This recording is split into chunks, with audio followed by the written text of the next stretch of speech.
Let's go to Derek Johnson. And Roseanne, here we go.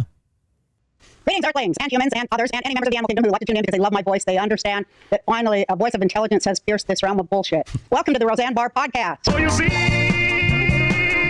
my patience is growing. I've got a big banger show today. We're going to tell you stuff that you may not know, that you might have missed, that you may be ignoring, and it's time to wake up, and I'm glad I have a genius of a guest, Derek Johnson. Hi, Derek.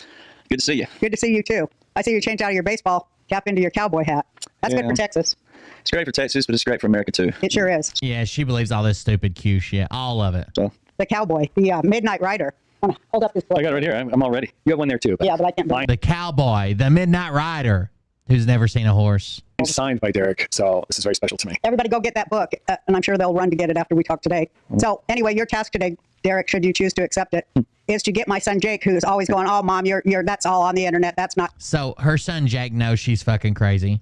He tries to be polite here. I don't think he buys the bullshit, but he's polite, right? It's like hanging out with your mom's crazy friend, I guess.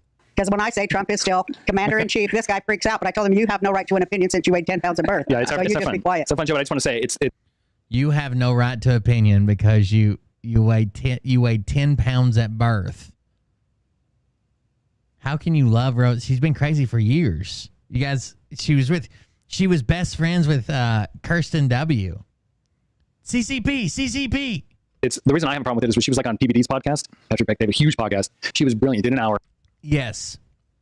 Derek Johnson is a fake cowboy that shows up in a regular baseball cap like I'm wearing, but when he goes to make an appearance, he has to put on his cowboy hat. For 56 minutes, she's blowing people away. I'm reading the I caption. forgot that. You're right.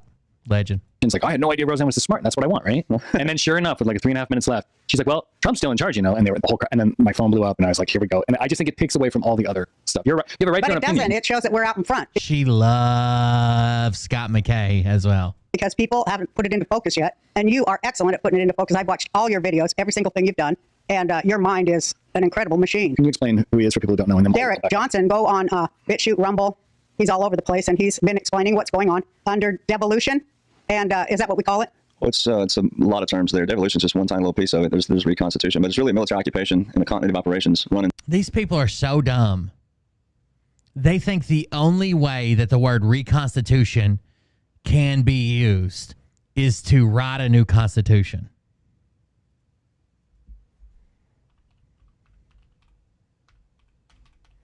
But a simple search would tell them what the word means, right? It's like to reconstruct, to rebuild. You can reconstitute anything. Building something up again, I think, would probably be the definition. So when we're doing like documents for like emergency fucking continuity of government shit, and they say reconstitute, they're just using the word the way it fucking means. They're going to build up the FBI again. They're going to build up the NSA again. If their leaders, got killed in a nuclear attack or bombed by Russia or something, we're going to build up this branch. We're going to build up this agency. I don't know why the fuck they think that reconstitute means to write another constitution. Simultaneously, and it's What does that mean exactly, Derek? well, so there's two things that I tell people all the time. Our whole life, and I've already admitted how old I am to the public now. I kept it secret in country music for a long time because it's a big deal. Like to try to get a record deal, things like that. You couldn't be certain ages as a male, so I kept my age secret as much as I could. So I tell people I'm 41 years old, and that's not one of those I'm a man kind of things. I keep my age secret so I can write these bangers out here. Like right beer right now. It's beer time somewhere. Beer dog truck. That's what I call living. Beer babes back roads. Let's take a drive. Beer dog beer. My famous single that came out. Like you've seen some coaches out there do, but I'm like, look, I'm 41, and in my whole lifetime, I've heard people say that that's Congress's job, and it'll just work itself out, and that's what Congress gets paid to do, and I'm like, well, but if we want something that works for all of us, then what's that look like? Well, if we want something that works with all of us, what's that look like?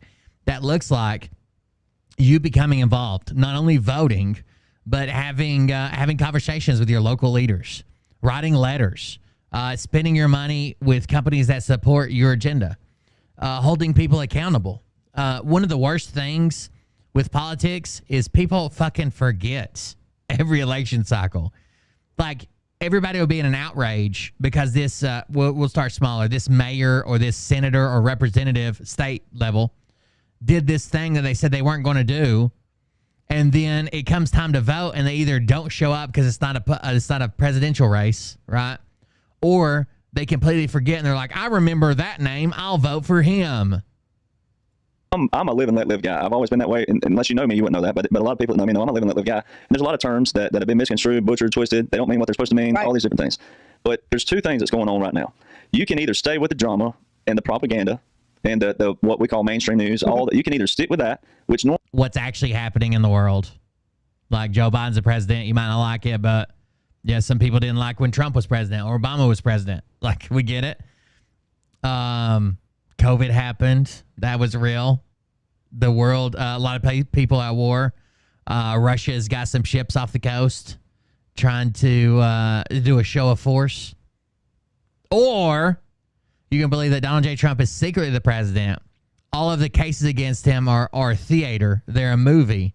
He's secretly in control with the military. This is set up with JFK when they tried to assassinate him. And he's going to be one of 3 world leaders that meets with the aliens to rule the world after he announces that he's been the secret president the whole time. normally gets you riled up, upset, mad, bitter, frustrated, all these things. Or beer battered country fried square dance, basically. Or you can come over to the backside of what is actually taking place. Our nation runs on laws and orders. Now, they have to be enforced. There ain't no doubt. They do have to be enforced. But I show people where there was a line drawn in the sand. And then, so being an Army veteran, I'm not the most decorated Army veteran. I'm not the most anything. I don't ever claim to be. However, he's not what decoration? I mean, you got GWAT. Everybody got GWAT, right? Global War on Terror. So if you joined... Matter Tank Kids just resubscribed Thank for you. 15 months. Resubscription, I appreciate it. So if you joined during the Global War on Terror, you got GWAT, GWOT, Global War on Terror badge.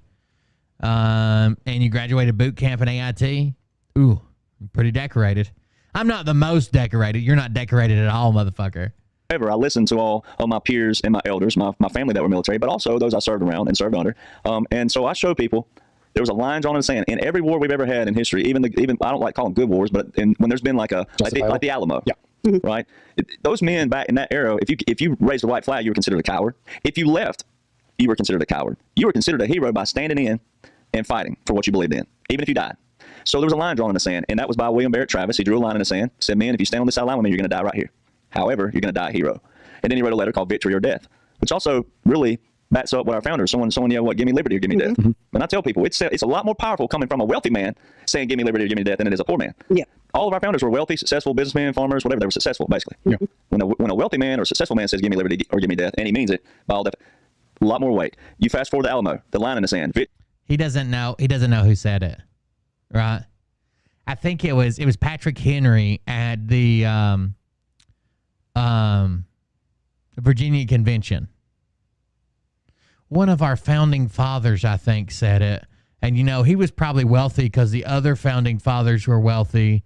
So that was probably what happened. Because the other ones were pretty... So he was probably... somebody once said that. Victory or death. Well, that letter was saying, we're going to stand right here, we're going to fight. If we get more ammo, if we don't, we're going to fight. Well, they all died that day. There was a line drawn in the sand. There was a line drawn in the sand in 2016.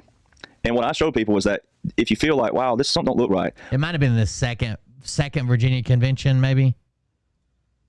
I got a small dick, but wait till it get hard. She gonna be like, damn, shit, my God. Listen to you every morning on the way to work, half an hour ride. You make it easier. You are hilarious. Thank you, Gary. I appreciate it. Thank you for that. Actually, I think I just responded to something you said on Patreon the other day. Thank you for the donation, though. I appreciate it. Why do they have a guy who sounds, even if Biden was a good guy, okay, I'll play devil's advocate. If he was a good guy, good person, why would you still let him look like that? Why not? A lot of people hear impeachment and they hear invoking the 25th as just always a bad thing, like they're a criminal. It doesn't always mean that. They put that in place just in case. Because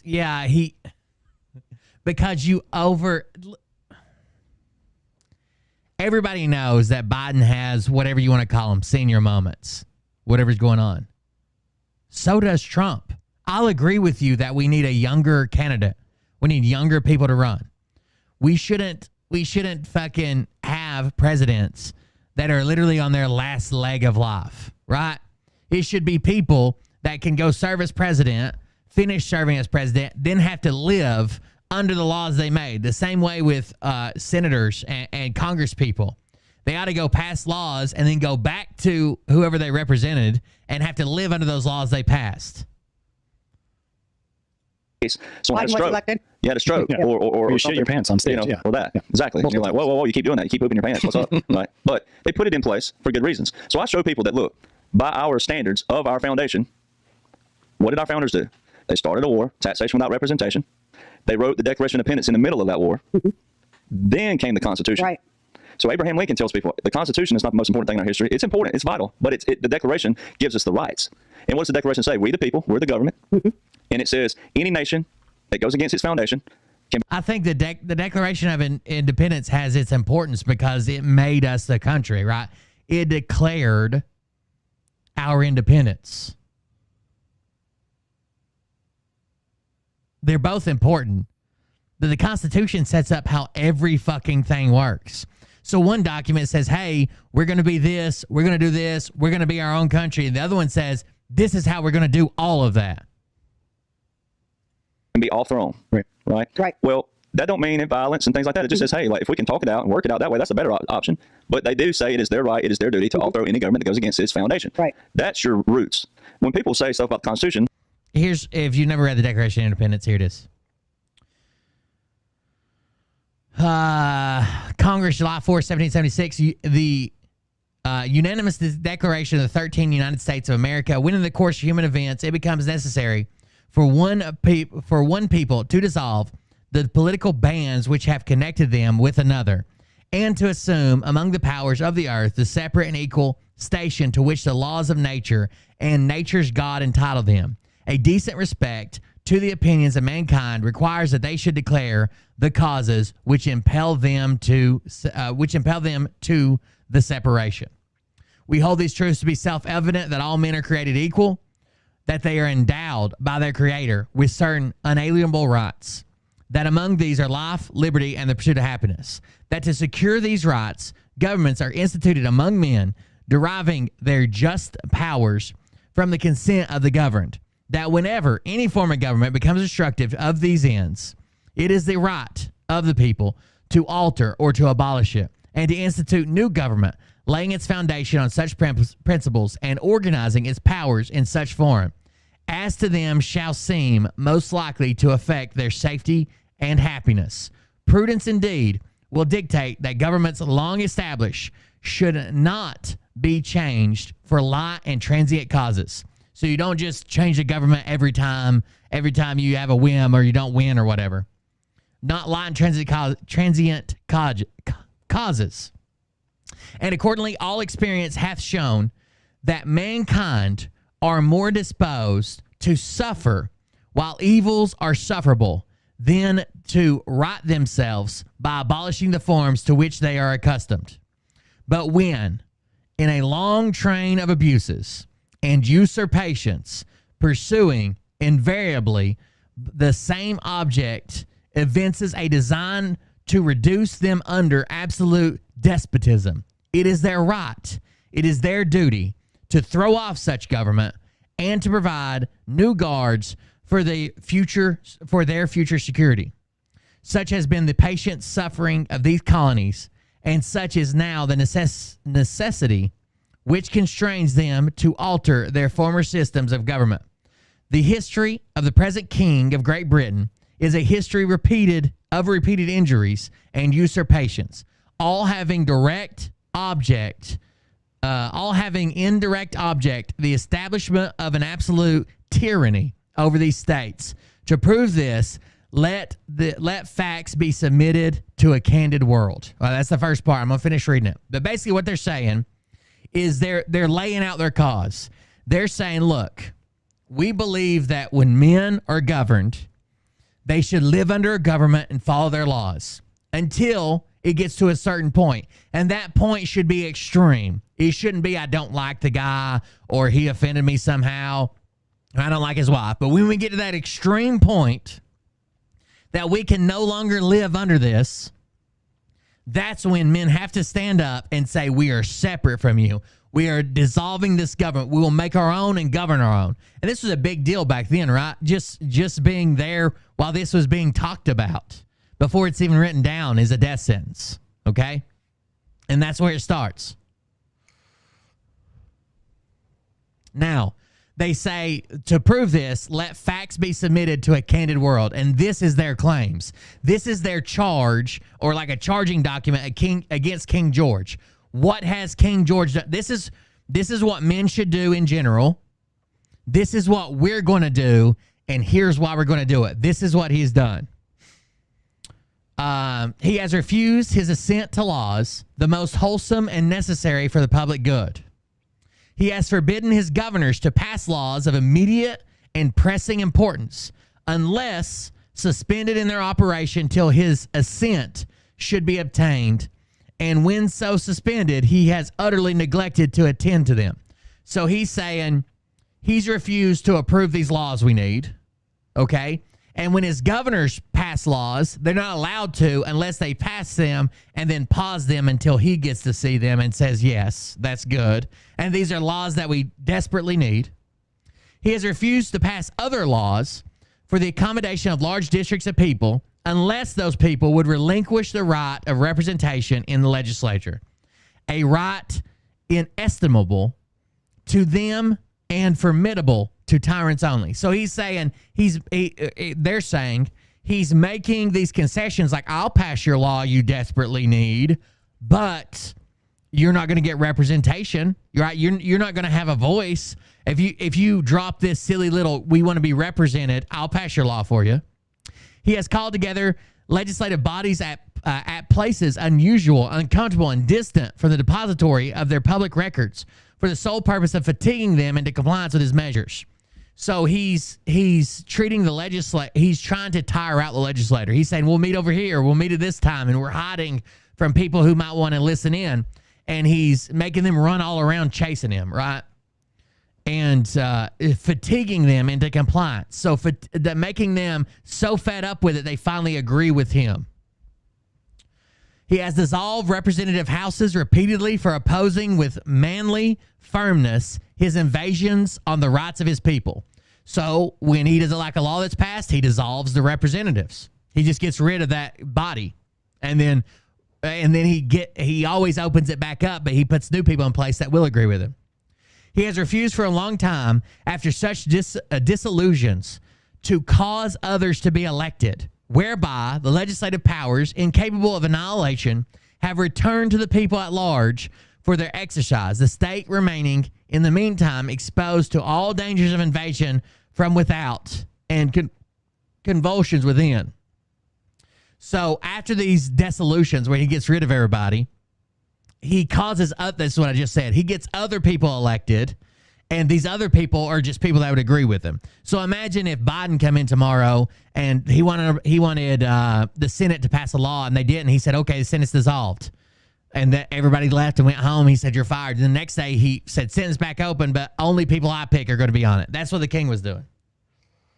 He has endeavored to prevent the population of these states for that purpose, obstructing the laws for neutralization of foreigners, refusing to pass others to encourage their migrations hither, and raising the conditions of new appropriations of lands.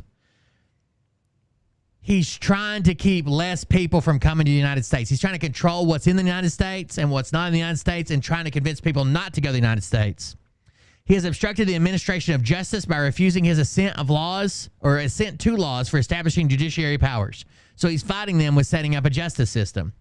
He has made judges dependent on his will alone for the tenure of their office and the amount and payment of their salaries. So the reason we have judges, the direct reason we have judges for lifetime appointments, is because when we did our Declaration of Independence, the judges were held up to whether they agreed with the king or not. And if they didn't agree, they would lose their jobs.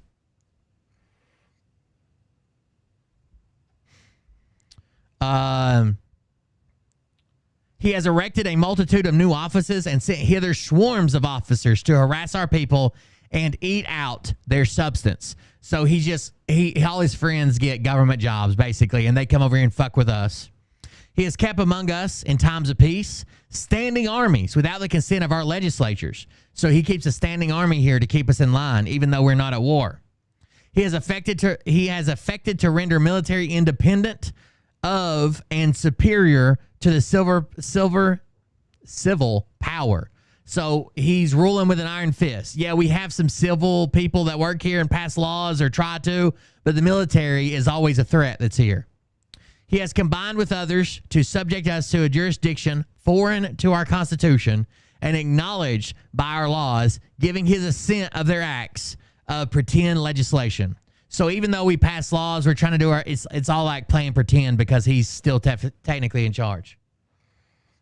For quartering large bodies of armed troops among us, for protecting them by mock trial from punishment for any murders. So he keeps these troops here, and we have to quarter them. He protects them when they go to trial, including for murders which they should commit on the inhabitants of these states, for cutting off trade with all parts of the world. We weren't allowed to trade with anybody. For imposing taxes on us without consent, unilaterally putting taxes on the new colonies without their consent. For depriving, in many cases, of the benefits of trial by jury. So, it's a judge that they have to agree, the judge has to agree with the king or the judge loses his job. For abolishing the free system of English laws in the neighboring province, establishing therein an arbitrary government, and enlarging its boundaries so as to render it at once an example and fit instrument for introducing the same absolute rule to these colonies. So he's trying to do to us what he does to every other colony around the world where he has absolute rule. For taking away our charters, abolishing our most valuable laws, and altering fundamentally the forms of our government. So we're trying to run our own government. He's saying, no, you can't do that, and he's abolishing it. For suspending our own legislature, declaring themselves invested with power to legislate for us in all cases whatsoever. So he gets rid of our legislators and says, we're the legislators. We're going to handle that from here forever. We have all the power forever. He has abdicated government here by declaring us out of his protection and waging war against us. So, again, if you don't do something he don't like, he says, well, I'm not going to protect you, and we're going to declare war. We're going to use troops to get you back in line. He has plundered our seas, ravaged our coast, burned our towns, and destroyed the lives of people. That's pretty self-explanatory. He is, at the time, transporting large armies of foreign mercenaries to complete the works of death, desolation, and tyranny, already begun with circumstances of cruelty and perfidy, scarcely paralleled in the most barbarous ages, and totally unworthy the head of a civilized nation. So he's being a barbarian to us. The way he treats us with these mercenaries, foreign mercenaries, that are bringing death, desolation, and tyranny, like a barbarian. He has constrained our fellow citizens, taken captive on the high seas to bear arms against their country. This is something you can't do. He captured Americans that were on ships and made them fight against America, or colonies, people from the colony, and made them fight against their own people, to become the executioners of their friends and brethren, or to fall themselves by their hands. So he made them execute their own friends and family. He has excited domestic insurrections among us and has endeavored to bring on the inhabitants of our frontiers the merciless Indian savages. This is pretty racist in here, but this is back in the day. So he's saying he's done insurrections in our country, right, to try to rile people up, and he has tried to get the Indians to attack us to prove that we need him, whose known rule of warfare is the undistinguished destruction of all ages, sexes, and conditions. So they're basically saying he's trying to get the Indians to attack us because he knows they'll kill man, women, and child. At every stage of these oppressions, we have petitioned for redress in the most humble terms. Our repeated petitions have been answered only by repeated injury. A prince whose character is thus marked by every act which may define a tyrant is unfit to be the ruler of a free people. So we've tried to go to him and say, hey, we want to negotiate this. We want representation. We want to talk about this. We want to do everything right. We've tried that. And instead, he basically just ignores us or injures us further. And then everything he does is literally the definition of a tyrant. The last two paragraphs. Nor have we been wanting in attentions to our British brethren. We have warned them from time to time of attempts by their legislature to extend an unwarrantable jurisdiction over us. We have reminded them of the circumstances of our immigration and settlement here. We have appealed to their native justice and magnanimity, and we have conjured them by the ties of our common kindred to disavow these usurpations, which would inevitably interrupt our connections and correspondence. They too have been deaf of the voice of justice and the consanguinity. We must therefore acquiesce in the necessity which denounces our separation and holds them as we hold the rest of mankind, enemies in war, in peace, friends. So we've even tried going to the soldiers. The soldiers ignore us. It falls on deaf ears. They just carrying out their orders from the king. Now here's the last paragraph. We, therefore, the representatives of the United States of America in General Congress assembled, appealing to the Supreme Judge of the world for the rectitude of our intentions, do in the name and by the authority of the good people of these colonies, solemnly publish and declare that the United States colonies are and of right ought to be free and independent states, that they are absolved from all allegiance to the British crown, and that all political connection between them and the state of Great Britain is and ought to be totally dissolved, and that as free and independent states they have full power to levy war, conclude peace, contract alliances, establish commerce, and to do all other acts and things which independent states may of right do.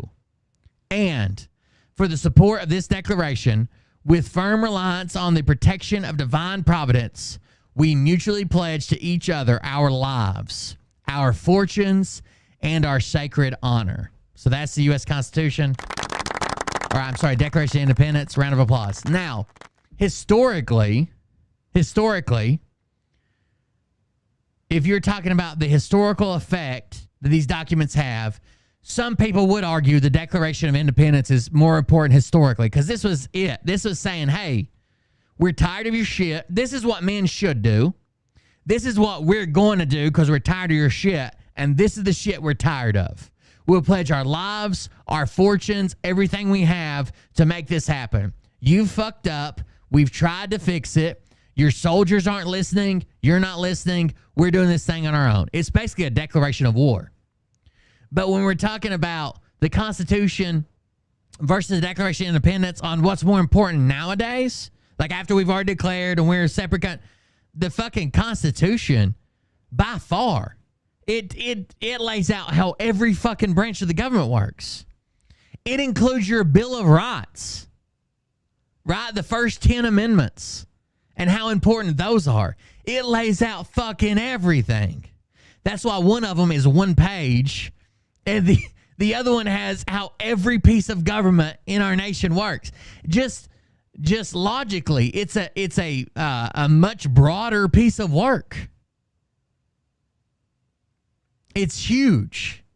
But Derek Johnson, the reason they focus on this, the reason they think this is so important is because it says, basically, when you're faced with a tyrant, men ought to and have a duty to throw them off and make our own government. So because they want this Trump-led revolution, they're going to always say that the Declaration of Independence is more important. They're both gigantic, super important historical pieces of work. But I think one does a whole lot more than the other one nowadays. This was huge back then. I mean, again, you and your whole family would be fucking murdered for just being in the room while they were talking about this, right? But it doesn't, once we declared our independence and did our thing, it doesn't really have a whole lot of connection on us right now, when the Constitution definitely does, 100%. I'm like, have you read the Constitution? Because it don't read like most people think it reads. The Constitution just says the Congress is to do this, this, and this, and the House is to do this, this, and this, and the President is to do that. It don't say what people think it says. They're thinking of the Declaration. And a lot of them are thinking the Declaration. Or the Bill of Rights. Or the Bill of Rights. Yeah. The Bill of Rights is the Constitution. It's the first 10 amendments to the Constitution. Became our amendments, right? And so a lot of people are thinking that. I'm like, the Constitution is really just, this is what the House is supposed to do, the Senate's supposed to do, Congress is supposed to do, the President's supposed to do, the Vice President, and how long they're supposed to do it. And He doesn't want to put the Constitution, he doesn't want to make the Constitution sound special because he often goes against the Constitution 100%. He wants that Declaration of Independence to sound special because he can say, look, the deep state are tyrants and Trump is throwing them off and we're making our own government. That's why he wants to promote it so much.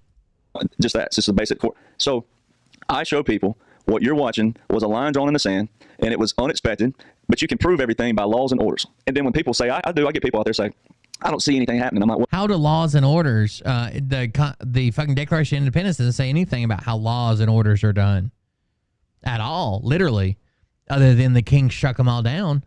but because your foundation's not there. Mm-hmm. If you're a Christian, your foundation's supposed to be the Bible. Right. If you're a Mormon, then you have the Book of Mormon. Whatever you are, you got to have a foundation to stand Right. on. And I tell people, even if you're crazy and you look crazy, at least have a foundation of what you stand on. Right. And that's what laws and orders are, that foundation. Legislation's that foundation. When people are arguing about politics, I'm like, do you realize the root of what you're arguing about is actually legislation? Because that's what Congress does. Right. People That's don't know that either. And they don't know that. And I'm like, so you're really just wasting argument time and energy when you could have been doing fishing, hiking, hunting, golfing, Reading whatever. a book. Reading a book, doing something else besides that. Even if it wasn't a book of, like my book, Laws and Orders, even if it's To Kill a Mockingbird or something, you're still wasting your time and energy arguing about stuff that you don't realize that you're arguing about the actual premise.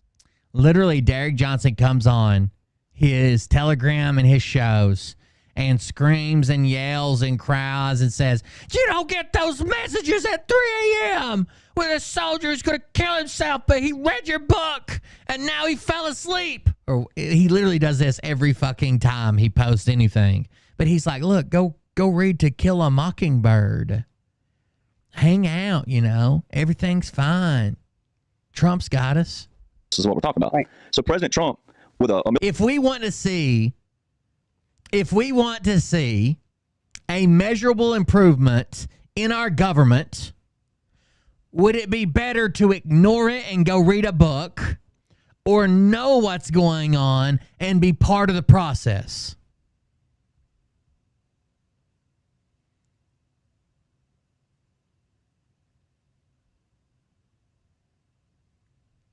If your kid is struggling at school, would it be better to go read a book and ignore him, or go speak with the teachers and try to help him and study up on what he's studying and try to learn and try to teach it to him and go talk to the principal or get him a tutor?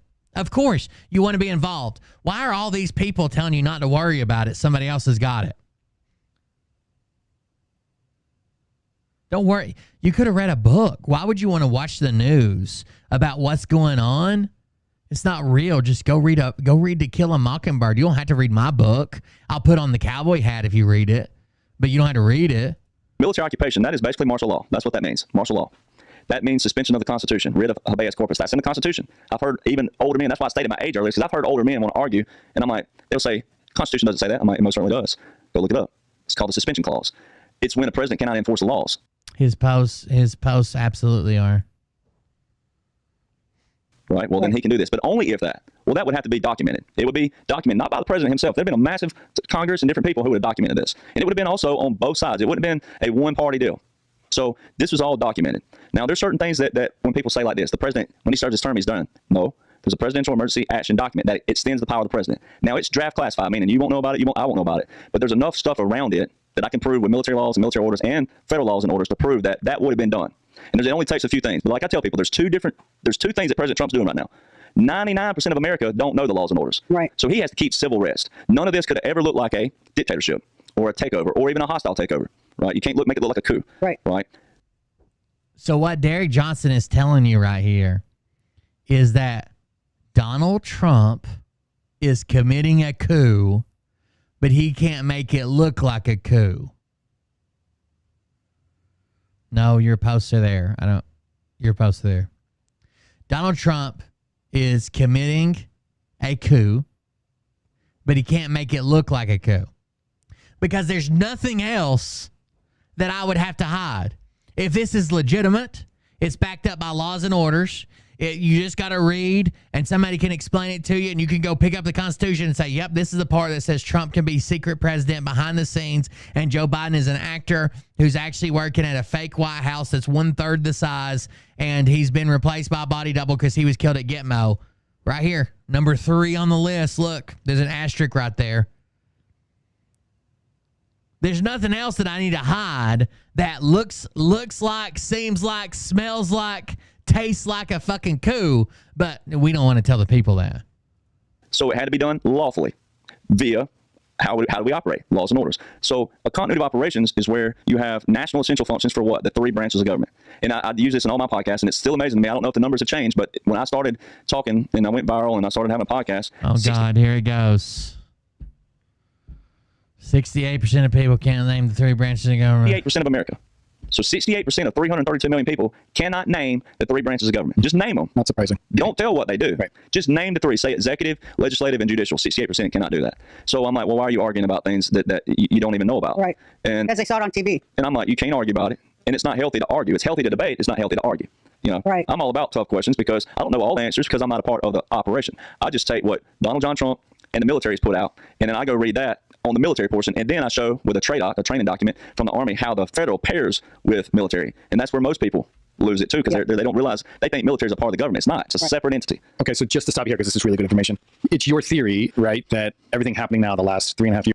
The military is a part of the government. I mean, like, I don't know how much what he's trying to allude to here, but I mean, the government pays your checks. The commander-in-chief is the ultimate command. Like, I don't know. What do you want? They pass the budget the same as if you work for the Department of Labor. Same paycheck, same everything. You ever heard of the Department of Defense? What does the Department of Defense had? It's the largest federal agency. Wonder what they do. Like 1.5 million active duty members and 750,000 civilians that work at the Department of Defense. What do you think they are? Years as Biden as president is actually a military operation conducted and controlled and ran by Donald Trump, who's still the commander. Yeah, he actually wears Crocs and then he slides into his boots. Chief, right? And I would say it too is this. That first portion, yes. Okay. When I say commander, plus about 900,000 National Guard. I guess I forgot about those guys. Chief, I want people to realize that you never. So it's a wartime president. Is that your term? Okay. I want you to start here. Wait. Well, yeah. He'll answer it. But you said a line was drawn in the sand in 2016. What was that line? So what's amazing is this really, and that's what that book does. I tell people that book wrote itself because the military and all. I mean, there's been so many. Because he just took a bunch of laws and orders and misconstrued what they mean. He didn't write anything. People who've been stepped down now, or either they've gotten out of politics, Big resignations everywhere. Right, whether good or bad, that are part of that book. Like multiple people wrote these laws and orders. Multiple people. President Trump's the face of the operation, beautifully because of this. He was an outsider, and then he also had a military background as he went to the military academy. And I know some veterans struggle with that, but whatever. He was a school where he was sent off. Yeah. He didn't go home every day sent off. He knows better than the average. Right. He knows better than average. He's also a brilliant businessman in other manners, and some people are going to argue with that. But and whatever. builder. But a builder. Innovative. He knows a lot of people all over the world. And then the people who argue with that, well, that's just whatever. There's always going to be resistance somewhere. But in 2016, in April 2016, there's a blueprint. I tell people, now you can always pull some stuff in history. Yes, and you do, because there's a lot of laws and orders they're using from history. But there's a blueprint that was put in place, basically, and I've put all those pieces together and summarized. But April 2016, Special Operations Command put out a publication. And inside that publication, it's got a diagram in there. And April 2016 has been from history, but there's a blueprint that was put in place, basically, and I've put all those pieces together and summarized. But April 2016, Special Operations Command put out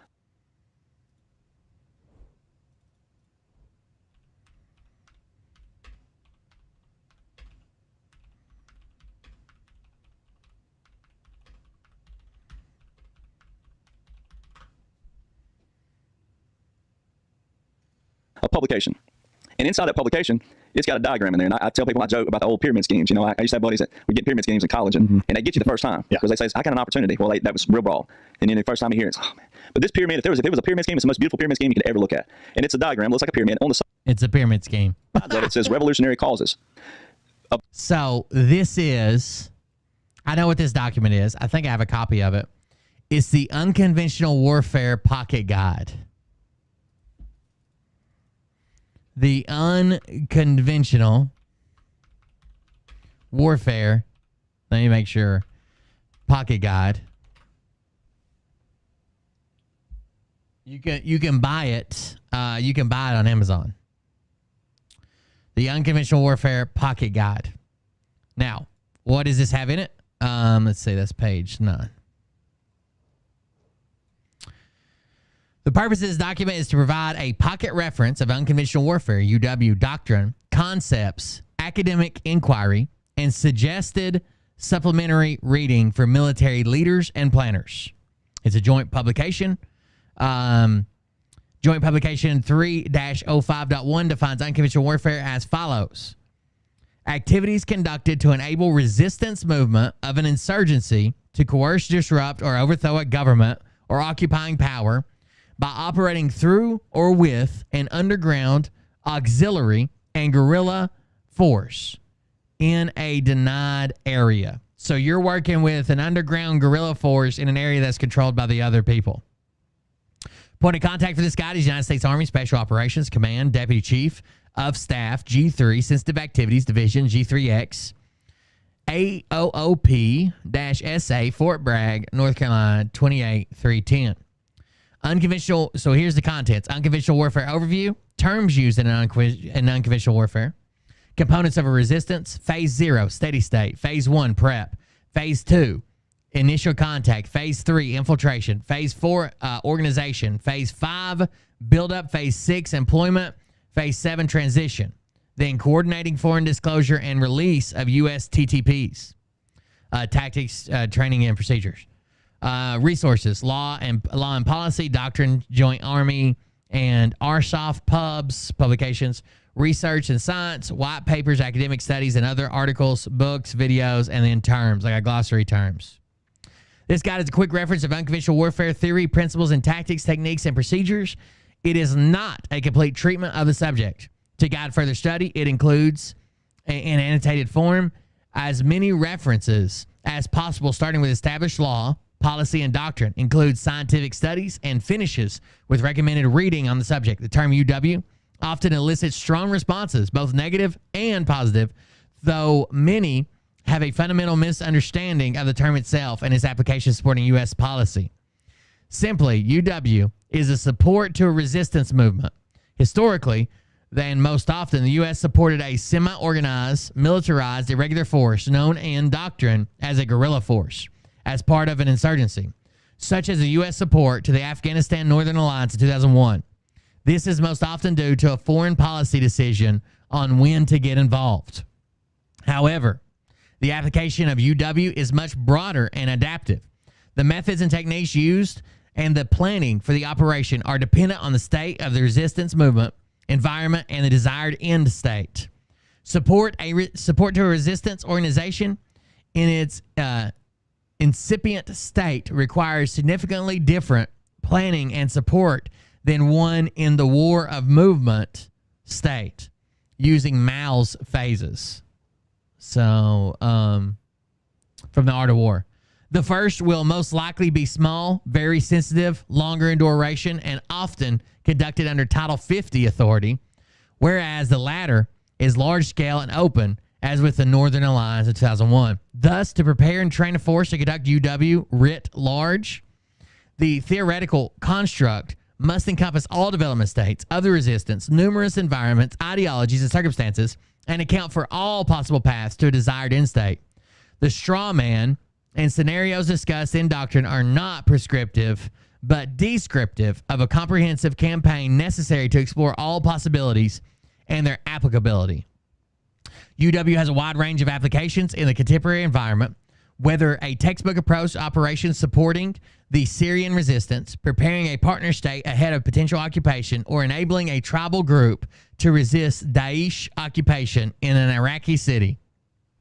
Special operations commanders must understand UW theories, principles, and tactics, and adapt them based on circumstances, the resistance, the opposition, and the desired end state. This guide will help commanders and their staffs to find the relevant information necessary to understand and conduct UW, unconventional warfare. Now, this is all, it literally lays all of this out for doing this in foreign countries. This has little to nothing to do with anything in the United States.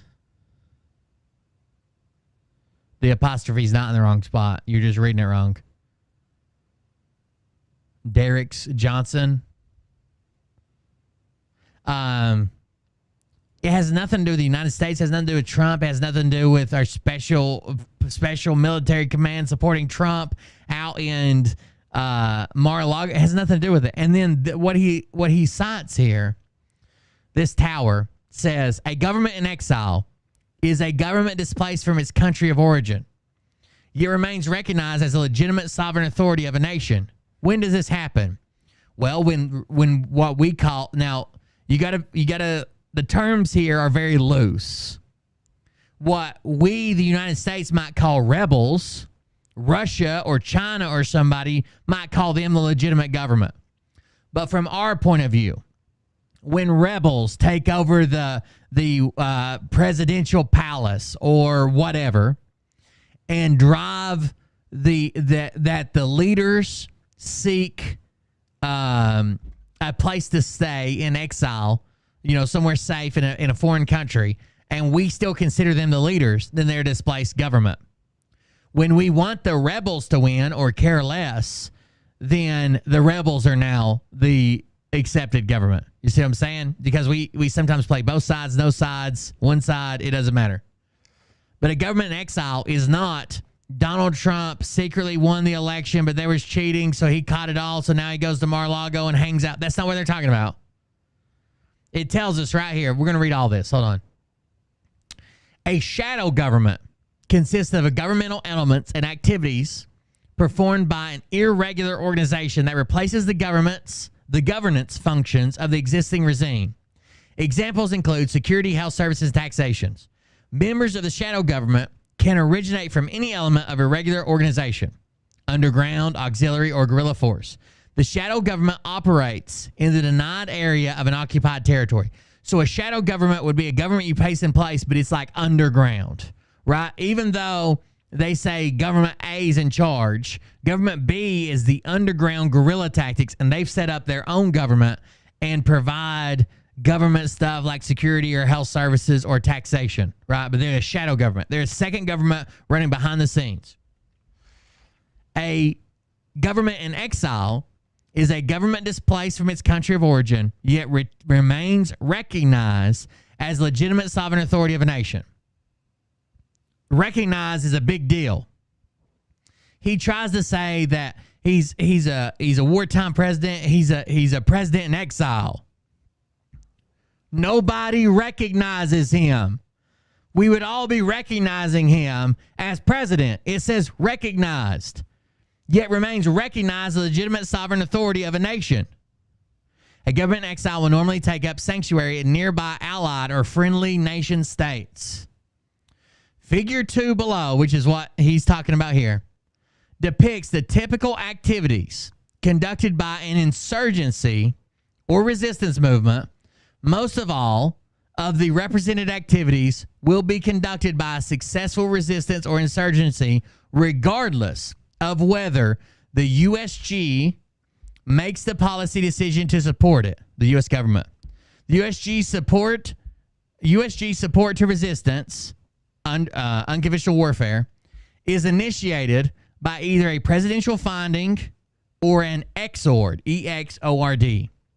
UW then proceeds generally following a 7-phase conceptual model called the 7 phases of unconventional warfare. Now, again, we have this. We have overt and we have covert, clandestine.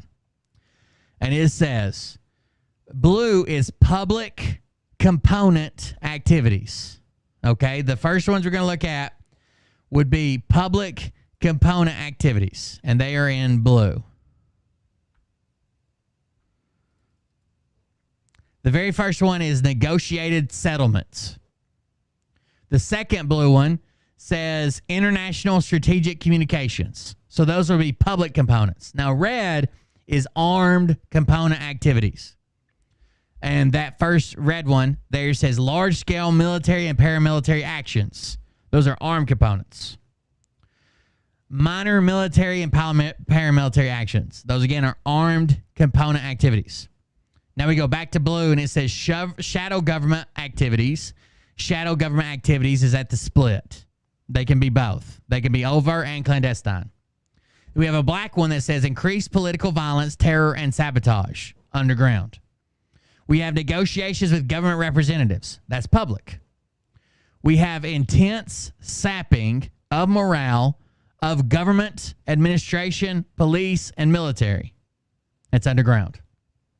Increased underground activities to demonstrate strength of revolutionary organization, underground. Sabotage and terror to demonstrate weakness of the government, underground. Overt and covert pressures against government strikes, riots, and disorders, underground. Intensification of propaganda, increase in disaffection, psychological preparation for revolt, underground. So these are all the things that you would do with an underground military if you're preparing to overthrow the government, right? You want the people mad. You want them ready to revolt. You want to stand up against strikes and riot, or stand up and have strikes and riots and disorder. You want to demonstrate a weakness of the government. If you can go and kill somebody the government's supposed to be taking care of, you show that they're touchable, right? The best people to fuck with are those that think they're untouchable. Expansion of and coordination among resistance networks, underground. Establishment of formalized resistance elements, appeal to extraterritorial support infrastructure, underground. Spreading subversive organizations into all sectors of life in a country's region, underground. Penetration into professional, social, and political organizations and into all parts of society, underground. Recruitment of like-minded individuals. Also, while we're talking about this, yes, this is supposed to be based on stuff that we do in foreign countries to overthrow a government, but doesn't it sound a lot like the QAnon people? Subversive, spreading subversive organizations in all sectors of life in a country or region. In establishment of formalized resistance elements, militias. Expansion of and coordination among resistance networks. Intensification of propaganda, increase in disaffection, psychological preparation for revolt. Overt and covert pressures against government strikes, riots, and disorders. Penetration into professional, social, and political organizations and all parts of society. Recruitment of like-minded individuals and others. Indoctrination and use of these for organizational purposes. Infiltration of foreign agents and agitators and foreign propaganda material, money, weapons, and equipment. Increased agitation, unrest, and disaffection. Infiltration of administration, police, and military, and natural organizations, and slowdowns and strikes. Assassinations, forming favorable public opinion, advocating national causes, create or distrust of established institutions. Creation of distrust of established institutions. Well, the entire government, anybody who's ever went against Donald Trump, the media, the banks, the system, fucking car manufacturers, CEOs, any company we suddenly don't like. This is QAnon. I don't think that the QAnon movement just fell into place and hit at the right time to where it blew up like this. I think people always wanted it to go like this because it follows this so well, as if they're an insurgency in our own fucking country. Creation of an atmosphere of wider discontent through propaganda, lies, and political and psychological effort. Discrediting our government or their government, police, and military authorities. Dissatisfaction with political, economic, social, administrative, and other conditions. National aspiration, independence, or desire for ideological and other changes. That's all laid out, and it says, and there's two more marks on the side if you see the chart here, and it says preparation of revolutionary cadres and of masses for revolution. So this lower section divided by this dotted line is how to get the masses ready for revolution. And then up here we have stuff that's obviously war, right? Negotiations, international communication with other countries, and then paramilitary activities is what's up here. Minor and major paramilitary activities. Trump basically has an army, and we've seen them called to action before, most notably in D.C.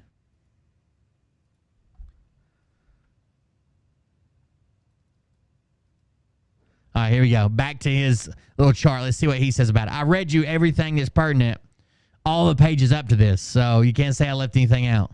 Pyramid scheme is the most beautiful pyramid scheme you could ever look at. And it's a diagram, looks like a pyramid. On the sides of it says revolutionary causes. About 3/4 of it from the top to the bottom. You got to start from the bottom and work your way up, but it has a line.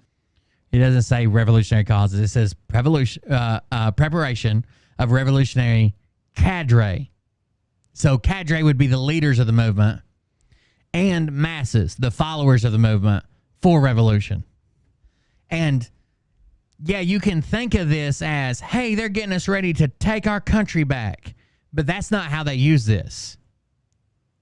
Most of the time, it even says propaganda, lies, deceit, rumors.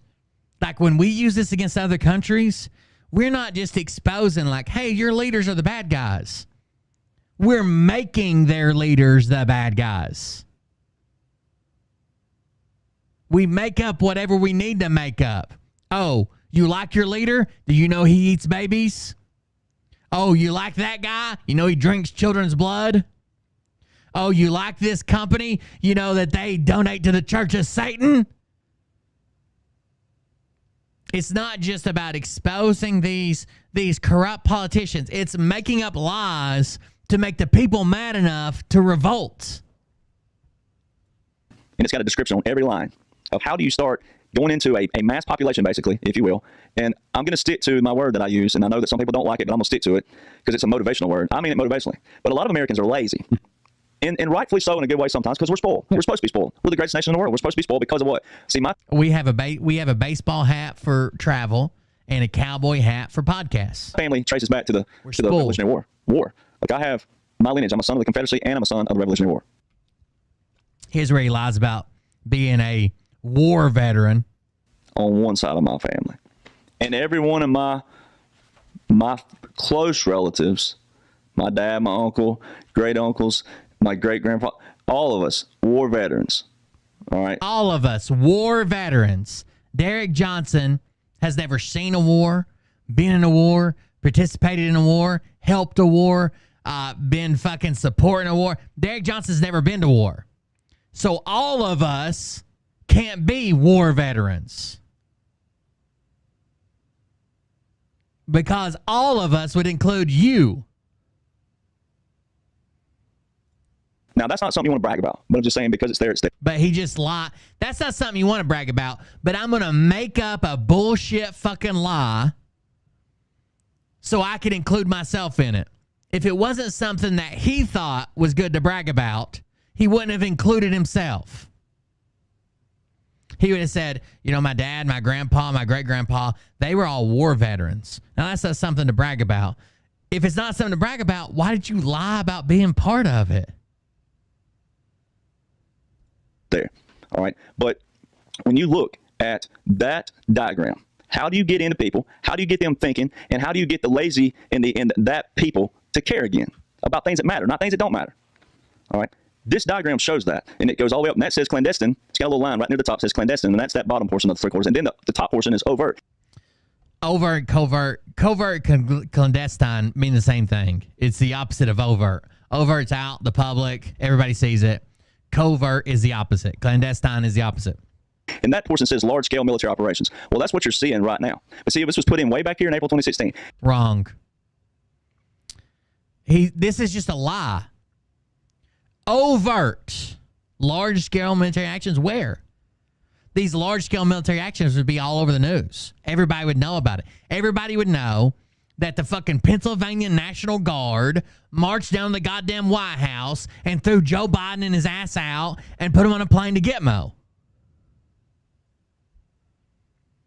That's why it's overt. Not we need fucking some guy that calls himself Monkey that quotes the Bible to decode the planes that are flying over our head. That's not overt. In May 2016. Now, keep in mind, who was not president at this time? It wasn't Donald John Trump. And I tell people, why would the Supreme Court of all people, and then that was Ginsburg and different, a lot of these people passed on or retired, but this was the old Supreme Ginsburg? Court, as we call it. It was traditionally more court of all people. And then that was Ginsburg and different, a lot of these people passed on or Ginsburg. retired. But this was the old Supreme Court, as we call it. It was traditionally more liberal at that time period, if we will. And this is important for people to see that what everybody's been watching our whole lives, we live our life every 4 years, every 4 years, every 4 years. A president got in the first 2 years and he'd destroy everything that was back here. And then the next 2 years, it didn't matter, Republican or Democrat, they did that. Yeah. That's not checks and balances. They literally still did that. Trump did that. He did 4 years, kind of tore some shit up, made some shit, some stuff got taken back, some stuff got passed and stayed. Trump did that. That's not what a president's supposed to do. That's not what the government's supposed to do. That's why so many people have been duped. It's been a corporation, and we'll get in that in a minute. So how long should the president be there if not for 4 years or 8 years? President should get 100 years. Maybe a president does 20 years, and that's the limit, but then he takes a year off, has his buddy take the office, then changes the law to where he can do 20 more years, like Putin. But May 2016, what's the Supreme Court doing clarifying? They clarified this, that military courts, laws, orders, if you will, but military courts are separate from federal courts. That's separate.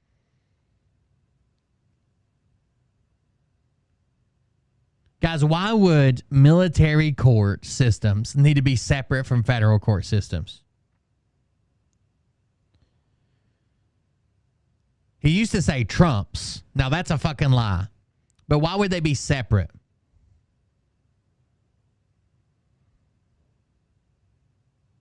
Why would a military court system need to be separate from a federal court system? Because the military, you sign up to join the military and serve, you go under a separate set of laws. You're held to a higher standard. It's only for military people, and you agree to that higher standard. Now, you don't get some of the comforts like jury trials and shit, but if they weren't separate, when the military is pressing charges against somebody, he can just be like, oh, I want to be in federal court. Oh, I want to go to the Federal Court of Appeals. Or we could take civilians who do deserve jury trials and everything that comes along with civilian court and a federal court, and we could take them and rush them through to Gitmo. So again, Derek Johnson's own premises don't support what he says. He says that all these politicians suddenly went to fucking military tribunals. Remember, he was going to go cover them? And I told him he would never fucking cover them. He said, you idiots, I'm just waiting on the radio station to get... They didn't say I'd never go. Really? I have the email they sent to you, you fucking retard. But somehow if military is separate, military courts are separate from federal courts, why do we take these civilians and run them through military courts and kill them in Gitmo, as you claim? Military law and military orders on paper. They're clarifying this. That was May 2016. It's called the Military Justice Act of 2016. Was it in response to something, or they just did it out of the blue? Or? It looks like it was out of the blue. Okay. So there's that April 2016. It was clarification. It wasn't out of the blue. They had been asking for certain clarification because it was kind of vague, and they were afraid that someone would get brought up on some type of military charges and need to go through the military court system and then make a fucking circus out of it, trying to drag it through the federal court systems. Special Operations Command publication. Then that Military Justice Act.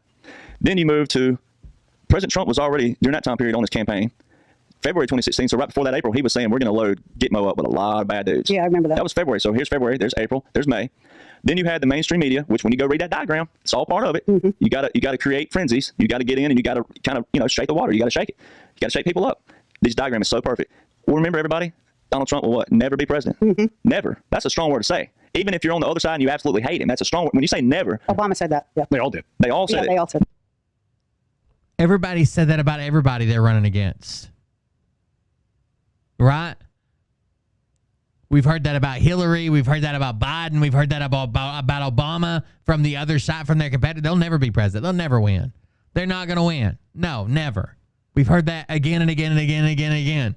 Sometimes it's true. Sometimes it isn't. Never. That's not that strong a word for a political candidate to say about their opponent. What happened? Now, I can prove that the military took over the elections in 2016. No, and I President believe that. Trump just said this in Vegas. He just said it just What did he yesterday. say?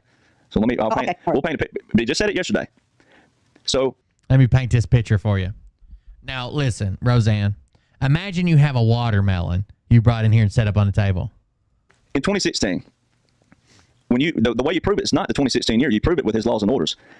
With his executive order 13848, it was written 2 months before any election under him. And it's the election interference executive order with a national emergency, which is very key. Not only is it automatic law, but it also has a national emergency, which must mean this. They must be revised, revoked, rescinded, or resolved, which means terminated. Oh, my God. Right? Now, we've always had presidents. Well, it's extended, so it hasn't been any of those things. The corporation, we have an executive order with a national emergency that's still ongoing since 79. How is that an emergency? Yeah. It's not. That shows the corporation. So everybody's seeing, and that's why it's so difficult for people to follow me until they follow me, and they gotta break down all these videos slowly, because there's so many multifaceted operations going on what they're cleaning out, because it was never supposed to look like this in the first place. And then presidents weren't supposed to issue that many executive orders. Right. Not as many as Obama did. President Trump had to issue that same amount to undo what the past presidents had done. Bush Jr. Oh, okay. Okay.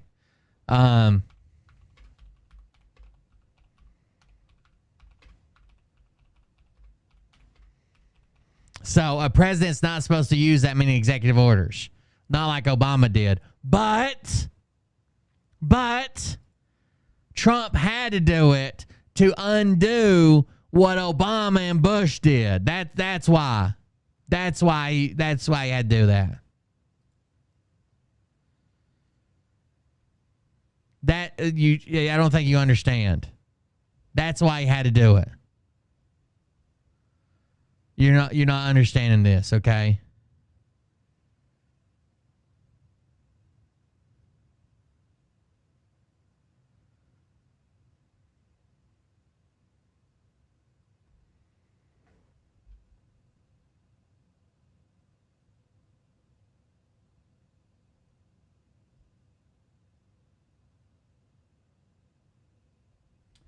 Donald Trump did 276. I'm sorry. Hold on. Let me go back. I just lost it. George W. Bush did 291. An average of 36 per year because he was there for 8 years. Obama did 276, which is an average of 35 per year because he was there for 8 years. Trump did 220, which is a total of 55 per year. 55 per year. He was on a rate to surpass everybody, but it was undoing all the other ones.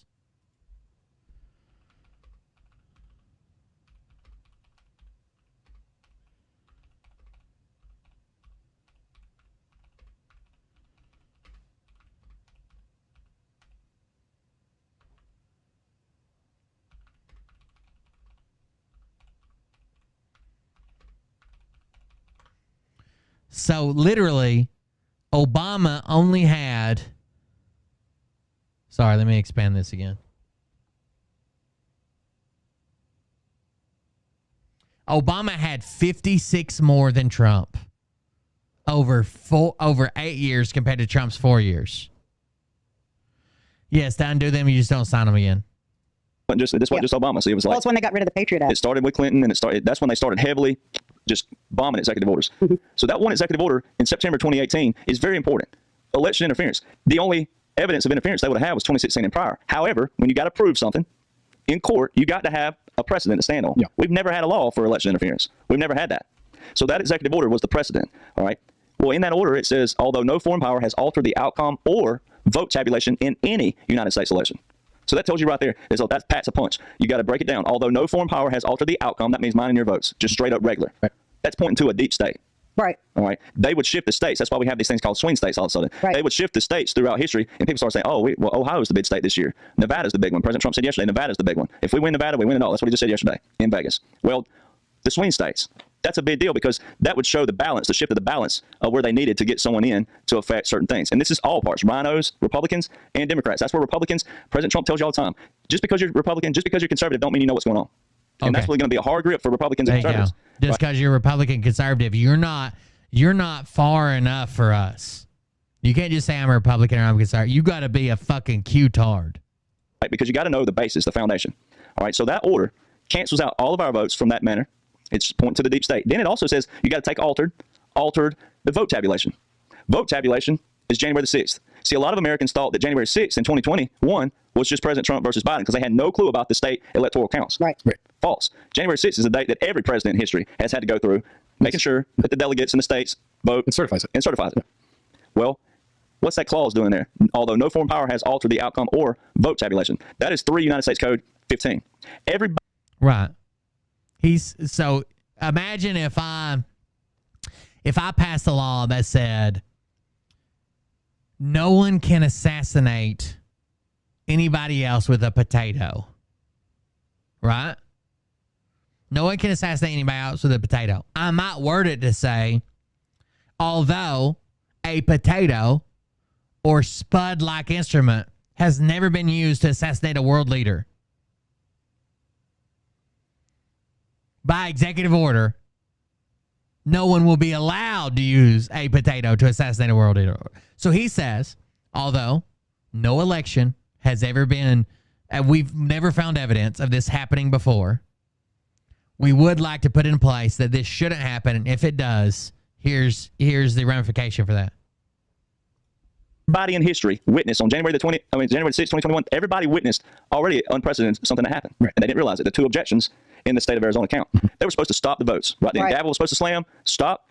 They were to go to a special chamber and sort out Arizona. If it took them a month, if it took them 2 months, in that 3 US 15, it tells what is to take place. And guess who becomes the president if it goes over the inauguration day? It'd be the sitting vice president at the moment, right? Which would have been Pence. Yeah. All right. No one saw that. Conveniently, the quote unquote insurrection took place. Right. And then they rushed back on the TV when the dust settled, as they call it, say this, because that's all people could see was the TV that day. When the dust settled, they rushed back in. They went from Arizona to Wyoming, certified the votes. Well, whatever. Wrong. He is objectively lying to you.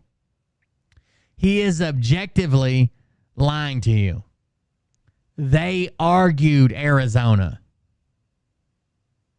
before and after the insurrection. They argued in both houses. They argued Arizona, just like they're supposed to. It didn't get enough votes, and it certified. Like it does every year. We went back and found the footage of them arguing about it. They didn't say, okay, well, we object to Arizona. Then the insurrection happens, and they come back and they said, oh, well, Arizona's good. They argued it. Every American witness was still a setup because this executive order back here with the national emergency way back here September 12, 2018 canceled out. November 3rd, 2020, and it canceled out January 6, 2021. Because back here, this precedent is telling you, although no foreign power has altered, it was a setup. All Americans witnessed a breaking of 3 U.S. Code 15, 18 U.S. Code 2381, which is treason, 18 U.S. Code 2384 and 2385, which are seditious acts to overthrow the government. Yeah, all right, absolutely. And then 52 United States Code 20511. So you're saying the seditious act was rushing the count? Yeah. After correct. January 6th? Yeah, they broke the law. Yeah, because they were supposed to. It's written in the That's Constitution. what average Americans are seeing because that's a seditious act and rushing the count to overthrow the government. Yeah, all right, absolutely. And then 52 United States Code 20511. So you're saying the seditious act was rushing the count? Yeah. After correct. January 6th? Yeah, they broke the law. That didn't happen. A lot of people withdrew their support of the objections after what happened in Trump and you're beautiful people, we love you, go home. You're special, we love you, go home. Yeah, because they were supposed to. It's written in the That's Constitution. what average Americans are seeing because that's a seditious act, and they put Biden in. So that was that's the seditious act. Well, yeah, for the normal Americans, right? But the military occupation, that's what even patriots who follow me still will get, kind of confused a lot. And I'm like, you got to go back to the military occupation started back here in 2016. That's why I was asking. Which really started. Okay, you remember how I was telling you that? Remember how I was telling you the other day that show The Boys like mocks the Q-tards and Homelander is basically Trump? Check out this clip if I can grab it. Hold on.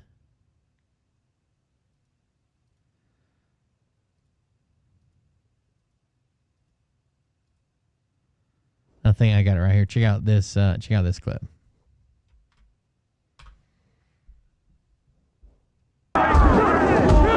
So there's a riot going on. People beating the shit out of each other over him. Basically, he was found innocent at this. He shot a man on Fifth Street, and people clapped for him. He was found innocent. There's a riot going on. Check this out.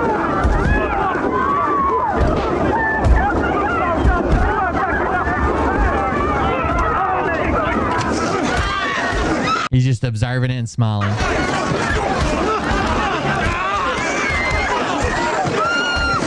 Everyone remain calm. We're all very special people.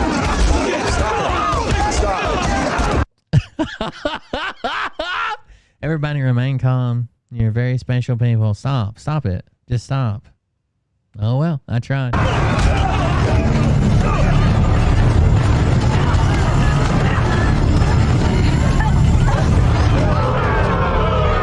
And then someone shows up and actually tries to stop it. I don't know. It's funny. It's funny how I alludes to it all the time. Oh, you're very special. Go home. Where you go? Stop it. In 2017, if you want to say it like that, as far as like the visual when President Trump took his oath. But you're saying January 6th, the insurrection, or the media says that we runched in. Was that they did follow the Constitution by breaking for the recount. No, I understand that, but are you saying rushed the certification? Was the military operation January 6th? It's a portion of it. They did break. They did argue it. Some people withdrew their support. It did not pass. They went and argued it. It did not pass. They did it. We watched it. There's still coverage of it. You can go watch it too. All of this that's what I want to know. Wait, picture, and then just let you go. People that are listening. And it would. I know Derek Johnson can find this. He said this the whole time that they never. So basically, what he's saying is when someone objects to the electors and there's enough votes and one wedding signature of a senator and one of a congressperson or whatever, then they go back to their chambers. So they were together, the representatives and the senators. They go back to the House of Representatives and the Senate, and they argue about it, and then there's a vote. They did that. They separated. They went back to their set. They brought up this, that, the other. The laws passed this, drop boxes, Sharpie gate. They brought up everything. It did not get enough votes to be sustained. So when they came back, Arizona went through. You can go watch it. Like 28 minutes in, I don't really know. What is your theory? Trump wanted January 6th to happen? No. Okay. No. That's what I'm asking. No. Okay. The occupation and operation was already back here. Okay. See, when President Trump on January the 20th, that's when the visual really started on 2017. Okay. Right. He said, we're taking the power out of D.C. and giving it back to you, the people. Right. And he had the two military guys come behind him. Their headbands were military intelligence and judge advocate generals. Who collects evidence from military intel? Who judges it in court? Judge advocate generals. Okay. All right. So there's so much stuff that's happened, right? The court's martial handbook was changed. The Uniform Code of Military Justice was also updated. First time in history since it started in 1950. There was so much of this stuff happened way down here. All right. But building the updated first time in history, generals. Okay. All right. So there's so much stuff that's happened, right? The court's martial handbook was changed. The Uniform Code of Military Justice was also updated. First time in history since it started in 1950. There was so much of this stuff happened way down here. All right, but building the foundation for the normal American to see what took place, it always starts back here. You got. I want to know why. You got to know what the military occupation is. You got to know. But I want to know why in 2016 they found it necessary to set up 2018 election and 2020 election. Why did they do that? Well, because you could go by here. A lot of conservatives have always known of Dominion systems and cheating, but it's been hearsay. It's been taught. You got to have evidence on paper, lawful evidence, or no one's ever going to believe it, right? On any side of the aisle, you have to have lawful. And one of my attorney friends always says, law has to be respected on both sides.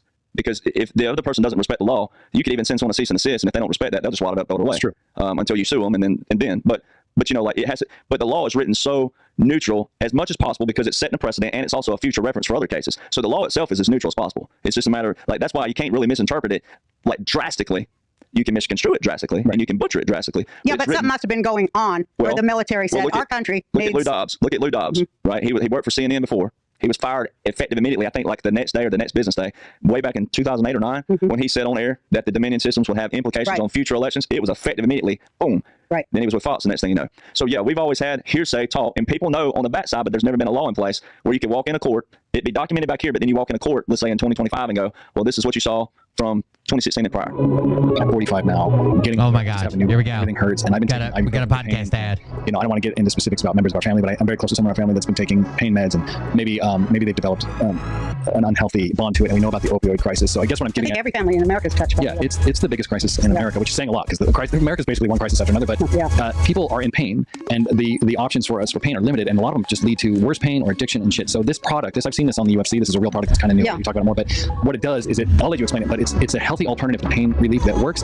Yes, I'm talking about conolidine, the 100% drug-free way to get full body pain relief without dangerous pills. Okay. As you read this, conolidine has become the go-to pain reliever for over 1 million Americans and hundreds of professional athletes. Yeah, and it works if they're taking it. Yeah, it's so powerful, it was even named the official pain reliever of the UFC, and those guys know a thing or two about managing pain, I imagine. They need it. Conolidine is the only compound on earth that optimizes your body's natural painkillers called endorphins at any age. When taken daily, your body will fire you're back to relieving pain like you were in your prime. And the best news, conolidine has no documented side effects after 14 years of extensive testing. Amazing.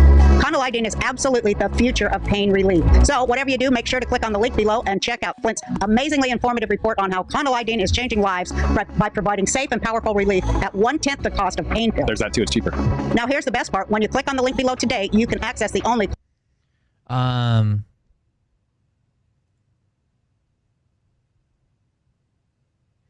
So some of the articles that were added for UCMJ, they don't have anything to do with anything Derek Johnson says. But they were like, most of the stuff was about that was so UCMJ is major. It was, why am I so blurry? What the fuck did y'all do? UCMJ, what the fuck is going on? What happened there? There we go. It was like I was showing my dick or something. UCMJ was like the major. It was written in the 50s, and it's had. He's lying about it was the first update. It was the first major update, right? Because it worked for a while, and it's a big thing to go through a whole code of justice. This would be like going through all the civil procedures in the state of Tennessee law or the federal law, right? It's a big thing to do. And people have been pressuring them to update it. It's been that way since the 50s. And for years, people have been pressuring them to, it was kind of archaic. But you know how the military moves. If it works, it works. If it doesn't, we'll just make it work. Right? Everything looks like a nail when you got a fucking hammer. So it wasn't really, people were arguing it's not really fair to service members nowadays. So most of the articles that went in was to put new articles in. I think it was 37 new articles identifying criminal acts, because there's an Article 134 in the UCMJ handbook is basically a catch-all. So like if you did anything from like child porn to like stealing a candy bar, you were just charged under Article 134, and it was called the general article, right?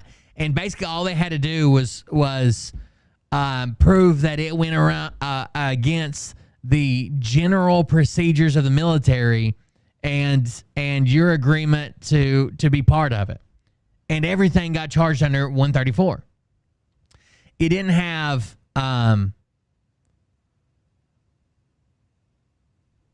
all you had to do was prove that what you did, let's say it was child porn or, like I said, stealing a candy bar. All you had to prove was that it was harmful to good order and discipline, or brought discredit to your service or the service you served in, so the Army or whatever. Now, they added a bunch of articles as well to keep the integrity of investigations together, because there was a lot of stuff that went shady about like search warrants and witnesses and blah, blah, blah. So they added a bunch of articles about that, like they added no retaliation against service members for reporting a crime. Could you believe that since 1950, there was no protection against whistleblowers basically in the military? Subordination of perjury, right? Obstruction of justice was added. Obstruction, you know how long obstruction of justice has been in the federal and state court systems? Criminal court, but obstruction of justice is just added in 2019. Alteration or destruction of public records wasn't there. Deliberate concealment of one's knowledge of a serious offense. So if you knew about a serious offense to hit it, you couldn't be charged. Unless you were charged under the General 134, you couldn't be charged for any of these things. Wrongful refusal to testify. Wrongful interference with adverse administrative proceedings. Non-compliance with procedural rules. Prevention of authorized seizure of property. And then a lot was added about technology, to where we ended up adding like stalking and child porn, like I was talking about. Stalking was there, but it got changed to like emails, text message, social media posts. Electronic communications weren't added in the stalking, the portion that covered stalking. Rape and sexual assault were added, they weren't added. They were rewritten to match the same code as in like federal courts. rather than being archaic and shitty. Stuff about deployments was added when you're on a deployment because it was written in the 50s. Again, the terminology was all different. The way we looked at stuff was different.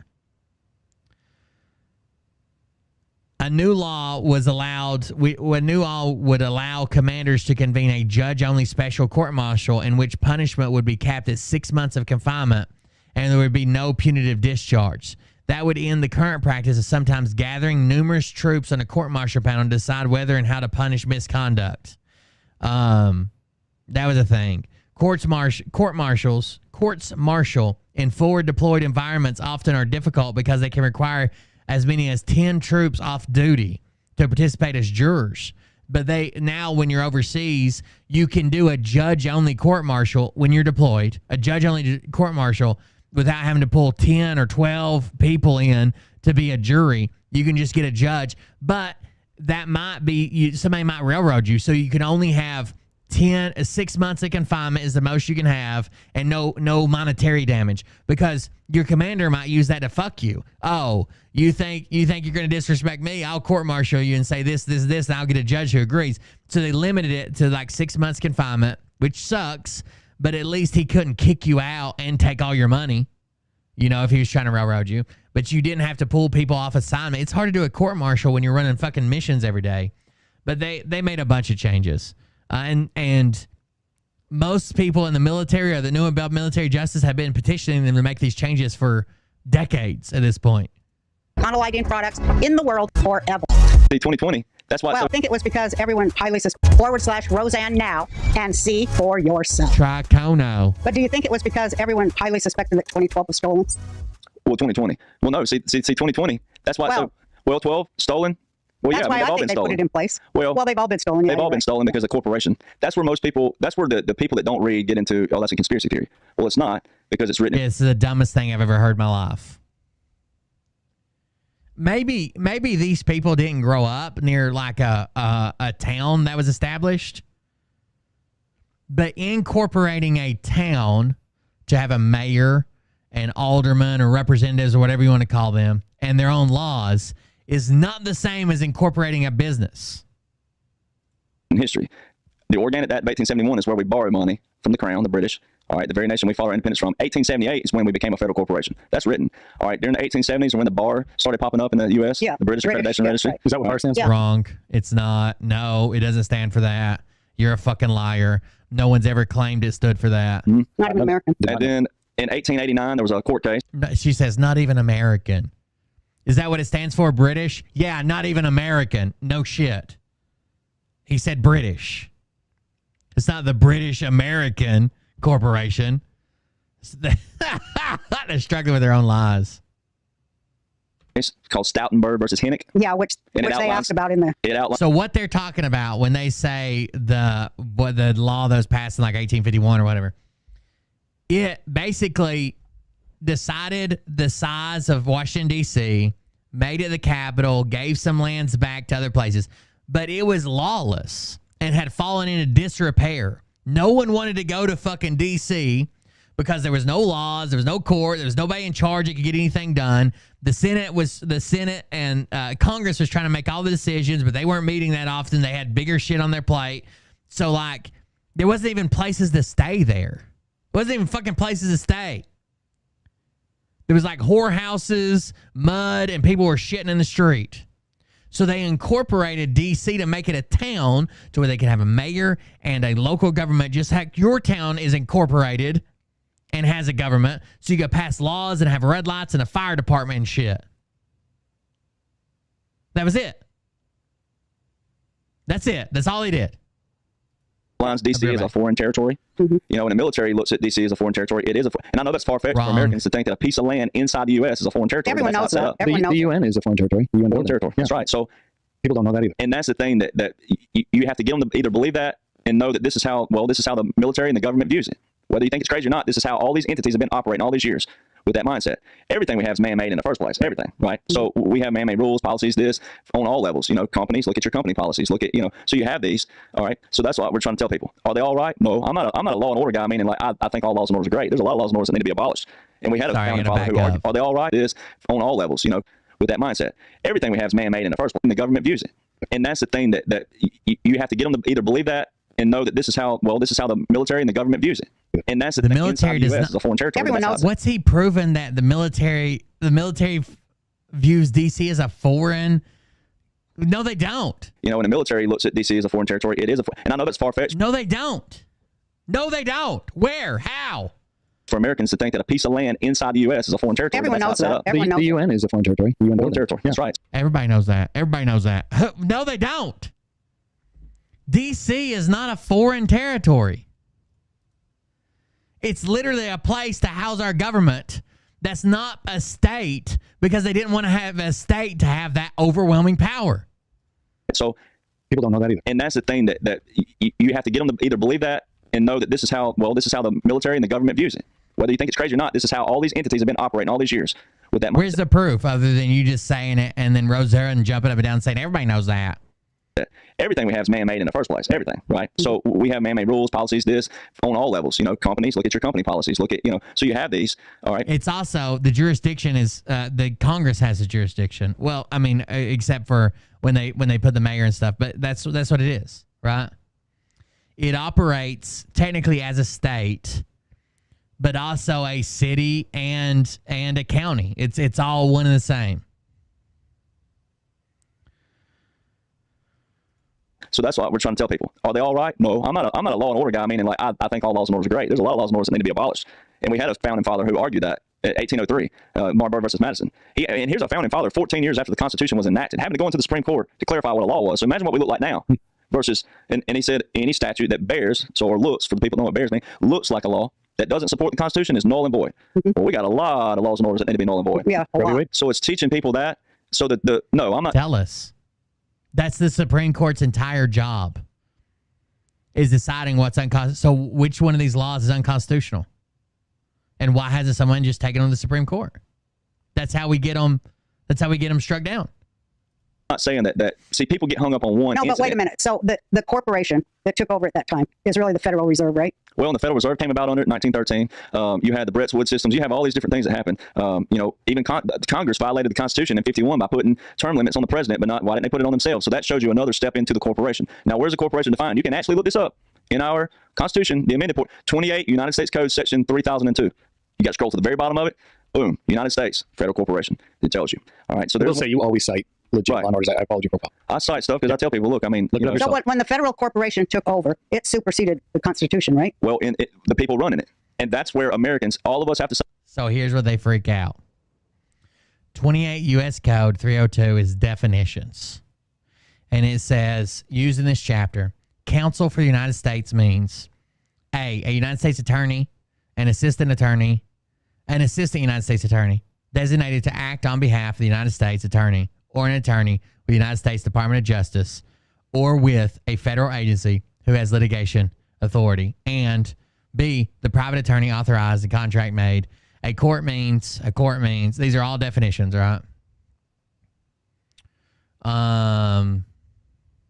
United States means, so when you're talking about United States, you can be talking about the federal corporation that people work for, that signs checks, that hires and fires people. Or you could be talking about any agency, department, commission, board, or other entity of the United States. Or you could be talking about the instrumentality of the United States. Those are the things that you could be talking about when you're citing 28 U.S. Code.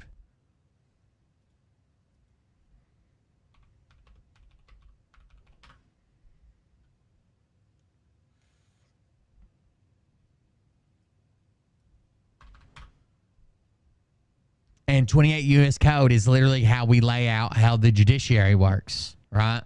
Judiciary and judicial procedure. So that's why it's saying when we're talking about courts, we're talking about this. When we're talking about 28 U.S. Code and we're talking about the United States, it could be the United States Federal Corporation that hires and fires and fucking employs people. How else would you ever take to court your employer as the United States?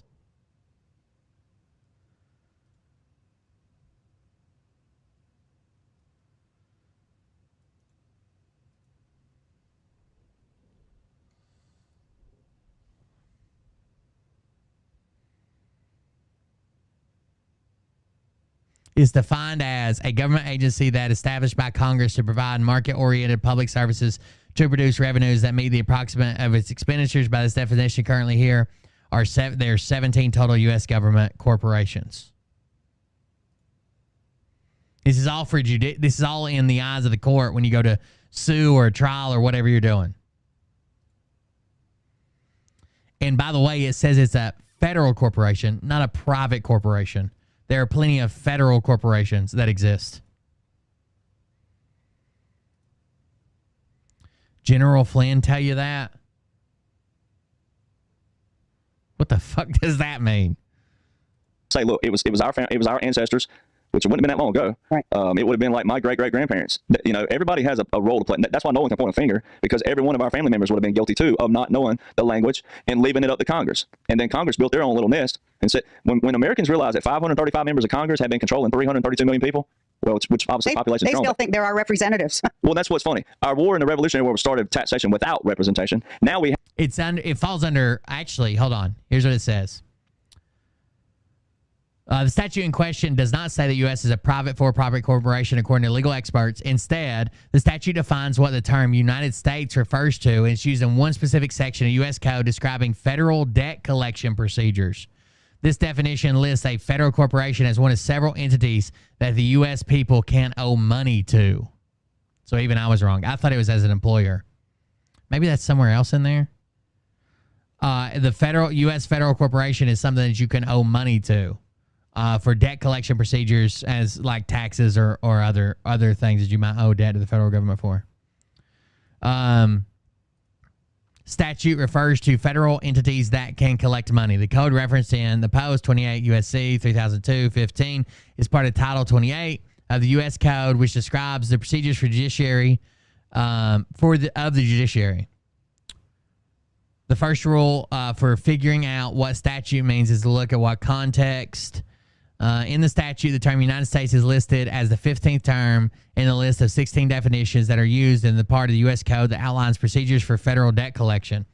These definitions are only for the purpose of that specific chapter. The definition of the U.S. Refers to the federal entities that people can owe money to. So if you had a court case that for not paying taxes or for owing a debt, and it was U.S. government versus Bird, then it would be for owing federal debt to.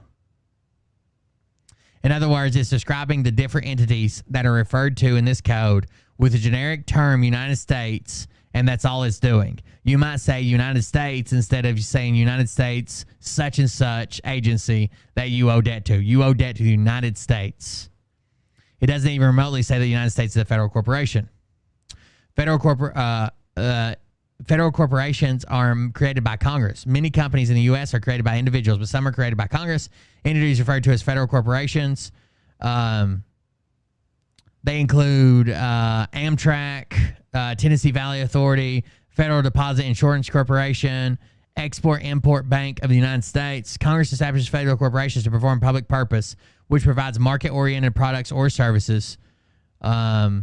Section 3002 is not intended to define the United States broadly or comprehensively. Its definition applies only to the chapter dealing with procedures and remedies of recovering certain debts for the United States. There you go.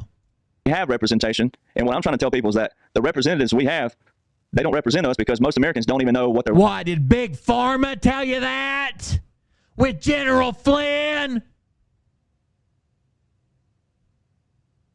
Language is. Right. And we're the government. That's what we the people means in the declaration. We're the actual government. Right. They work for us. Right. But they don't know it, neither do we. They just go in insider trade and invest in vaccines when some disease is invented. Well, and people think it's like work, right? It's like too much work. It's like too much to know this stuff. And I'm like, well, first off, most of these laws and orders, once again, it wasn't supposed to be this many, right? It wasn't supposed to be this complicated. So I'm the guy saying, look, not all these. I'm showing what's in place right now that President Trump put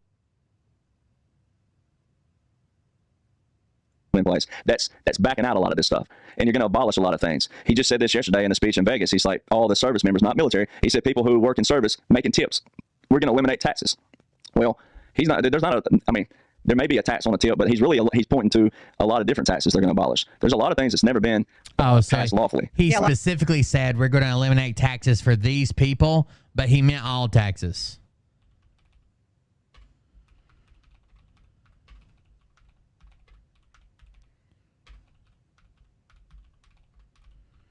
And he just lied. So, yes, you do have to report your tips and pay taxes on them legally. Actually, you'll get in trouble, or your employer could get in trouble. So if you don't report your earnings to where you're at least making minimum wage, your employer has to make up the difference. So, yes, you do pay taxes on tips. I don't know what the fuck he's talking about. Tax on a tip, but he's really making tips. We're going to eliminate taxes. Well, he's not. There's not a. I mean, there may be a tax on a tip, but he's pointing to a lot of different taxes they're going to abolish. There's a lot of things that's never been passed lawfully. Yeah, right? Like income tax. Income tax. So there's a lot of things he's eliminate taxes. Well, he's not. There's not a. I mean, there may be a tax on a tip, but he's pointing. There may be a tax on a tip. Well, of course there fucking is, you goddamn retard. So Trump was at a restaurant in Las Vegas, and he was talking to a waitress. And he asked the waitress, what would it take for me to win your vote? And she said, you could eliminate taxes on all tips, haha. And Trump said, spread the word, and he instructed all of his supporters there to write on their restaurant receipts, vote for Trump, because there will be no taxes on tips. That's what happened. But what he really meant, according to Derek Johnson, is that there'll be no taxes on anything ever because it's illegals.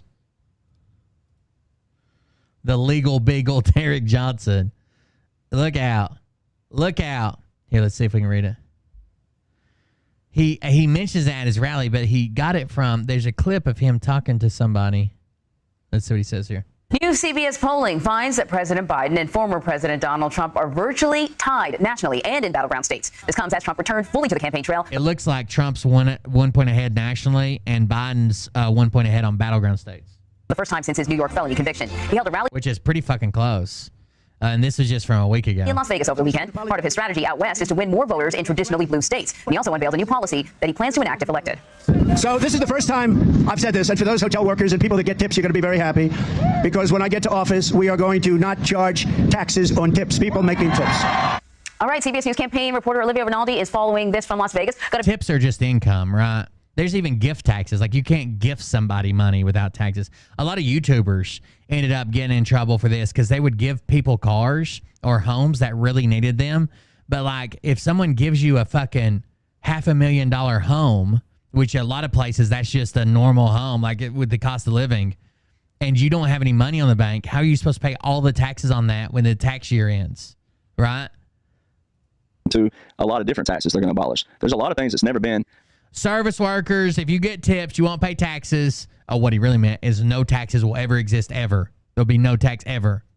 Passed lawfully. Yeah, right? Like income tax. Income tax. So there's a lot of things he's alluding to that's going to open a big can down here that everybody's going to love and appreciate. So but yeah, we got to get back to the military. And so when you say that he set a military operation, the gears in motion before 2020, are you saying everything that's happened has been part of his plan, or was it subverted by January 6th and pushing the vote? Biden's president, Trump has to work to get back. He's saying it was a sting operation. That's what I meant. That's what I want you to. Well, so what would be a sting operation in a different manner? But we have all these manuals put into place. Explain and so you got the Special Operations Command in 2016. Okay. That's military. The Military Justice Act is just showing separation of military, federal. Okay. All right. Then his first big executive order with a national emergency was in December 2017, which encompasses human rights, right, which encompasses all trafficking, right, child, human, sex, and drug. I remember this. The reason why drug, is even bigger in a different manner is that's where a lot of it was funded. All this others. Yeah. And right now you've been seeing a lot. The Coast Guard put an article out this past week, 63 million seized in a shootout. And they've been doing this weekly. All right. So Derek can't help but bounce around. He's like, tell us, did this plan start because January 6th, Biden got elected and he started the plan there? Or was this in place long before that? Well, the Coast Guard just said that they seized 62 million in a shootout. But you go back to March. I'm glad this guy's very softly pushing back against Derek Johnson, but he left a lot of fucking meat on these tiny little bones. 2017, President Trump put an executive order, not a national emergency, but put an executive order in for opioid crisis. Right. He went hard on opioid. He tore up the pharmaceutical companies, and it's all proven in a different manner with these Army publications. And it's mainly Army doing it, but there was a Marine Corps publication put out as well. It talks about Mao's 3 principles, and it says heavy Title 50. Well, that's where you get into the real War Powers Act, Title 50. And it said heavy Title 50 and large-scale military operations. All right. Well, that's over here in your 2016 publication as well, up here in the overt portion. Now, most of this down here in that pyramid has already happened. I believe we're in this overt portion where we're in the large-scale military, all right, with Israel and certain things that you've been seeing. So Derek Johnson believes we're overthrowing the government secretly behind the scenes. Again, why did he say that Trump didn't want it to look like a coup? Because it was a coup. Derek Johnson believes, you read some of the stuff I said in here, right? He's lying to the people to get them mad, to get them violent, to get them upset. He believes that Trump's implementing this plan. And elsewhere. But getting people to understand, like, what my thing is, I tell people the two things that President Trump, once again, if you listen to President Trump speak, he's got to appeal to the average American. They're hearing stuff like, there's 15 million people coming across the border daily, and blah, blah, blah. They're hearing that. A guy like me sitting there hearing him say, right after he says it, he'll put in the little word behind it, central casting. See, so if I pick on my own people, being Southern, right? We have the good old boy. The good old boy's a good guy, right? And there's good. What does central casting mean? When Trump says central casting, well, he's probably alluding to his Q-tard followers, but what it actually means is like, you're like a basic bitch, right? If someone said, show me a guy who wants so badly to be thought of as a cowboy, but's never even seen a horse, it would be Derek Johnson swapping from his baseball cap to his cowboy hat and writing a book called The Last Lone Ranger, whatever the fuck it's called, right? It means like you couldn't pick, like you were typecasted for this role. If I said, show me a little sassy Chinese woman who honestly is in the chat way too much, Atsuko, right? If I said, show me the woman who killed her husband and buried her in the backyard and still pretends to log into his account like he's still in the chat, Legend, right? That's exactly what's happening. Good old girls, and they're good girls. But the average American. That's why he says central casting. He's like, you couldn't think of a better representation of like a dumb blonde or the quintessential office worker. And that don't know the laws and orders in place, and Army publications, military, most of them weren't going to know that in the first place. Right. Because it was designed this way. It was also designed where you didn't have people getting in the street fighting each other. Because it ain't that kind of war. When people hear military operation, they think boots on the ground like Iraq and Afghanistan. Right. It was never going to be that. It's a subterranean conflict, cleaning out the trafficking, which is cleaning out the federal corporation, and how these global elitists on all sides, Rhino Republicans, made their monies as well. Right. You have, and then you have it. Trafficking, she said. Rhino Republicans made money. Trafficking. You have it everywhere that shows what Congress is supposed to make as well. They're not to make a certain amount over what is funded to them by us, the people. How many of our politicians are filthy rich and they don't have a background like Donald Trump to prove it? Right. All of them. And there's a lot of more Republicans than it is Democrats. Trump promised the oil CEOs if they would donate $1 billion to his campaign, he would set back electric vehicles. Like, I'm not even making this up. Give them Gatorade. It's got electrolytes. Plants crave electrolytes. Donald Trump planned to or pledged to scrap Biden's policies on electric vehicles and wind energy and other initiatives for green energy if they would send $1 billion his way.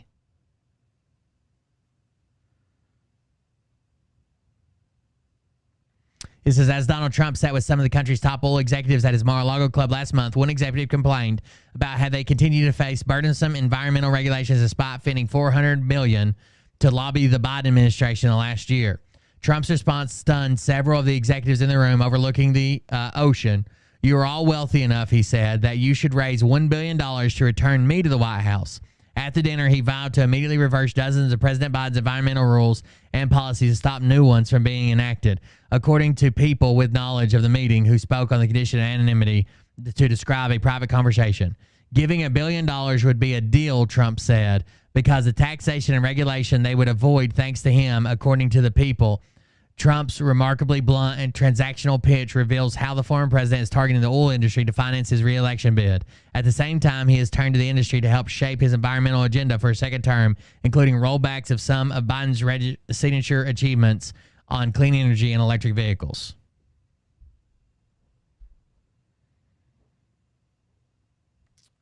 He's just blatantly asking for bribes at this point. Like, I understand people aren't ready to go to electric vehicles now. People maybe they travel too far. You don't want the complication. You don't think you can work on it. It'll be expensive. Parts are expensive. But people realize that eventually, at some point, we're going to have to go away from gas vehicles, right? Like, I understand, like, we probably shouldn't pass a law tomorrow that says nobody can burn gas ever again. We're not ready for it. But moving that way is the only way that we're going to be ready eventually. We can't burn gas forever. Even if you think it's 200 years from now, we should probably start getting some stuff in place, right? Or you just want to wait for the day that the fucking pumps run dry and then be like, oh, shit. What are we supposed to do now? You push, I'll steer. No one knows what the fuck you're saying, Jennifer Jones. You're the only one that's like, General Flynn tell you that? No, you dumb cunt. I got a little secret message from the back of your throat last night. Used it to insider trade and enrich themselves. No, you didn't. No, you didn't.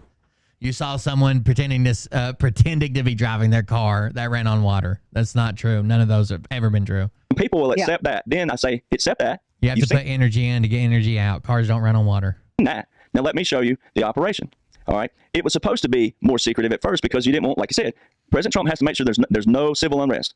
All right. With the normal Americans. Right. Right. Then if you want to know what's going on, then here's your blueprint, and I have it. Right. And it's not like I was the only one that I was so frustrated in 2022. I'd written these things called the documents. I was so frustrated that I couldn't believe that no one else could see it, but especially a lot of my veteran brothers. You know, I was making a joke when Derek Johnson first went viral. I was making a joke that he was recording in his car because his wife was tired of hearing his shit. And the argument that people made against me disproving his entire argument was, he's not even married.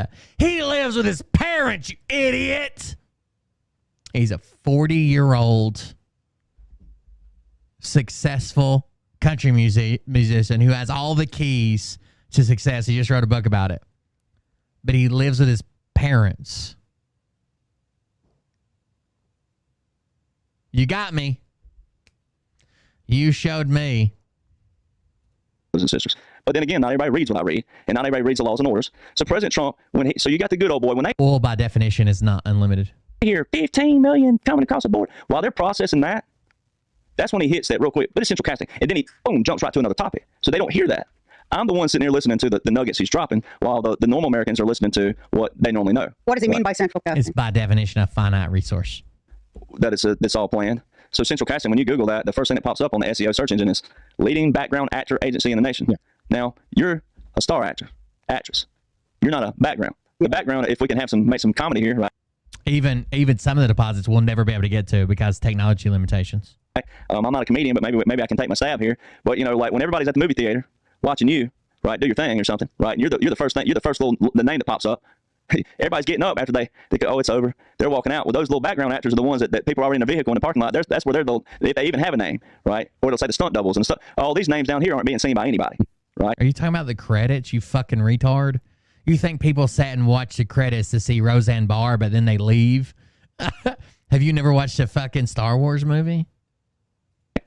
So that's what central casting is. They're just people. When you go read some of the stuff on centralcasting.com, it says come lay in this alley for like 30 minutes and look like you're dead. Yeah. And they don't get a name credit. They don't get any name credit at all, right? So you're saying that people coming across the border are President Trump says that. He says it all the time. Well, it depends. He's saying when President Trump, if he is probably giving a wink and a nod to these retards, right, that are waiting for him to say shit like this.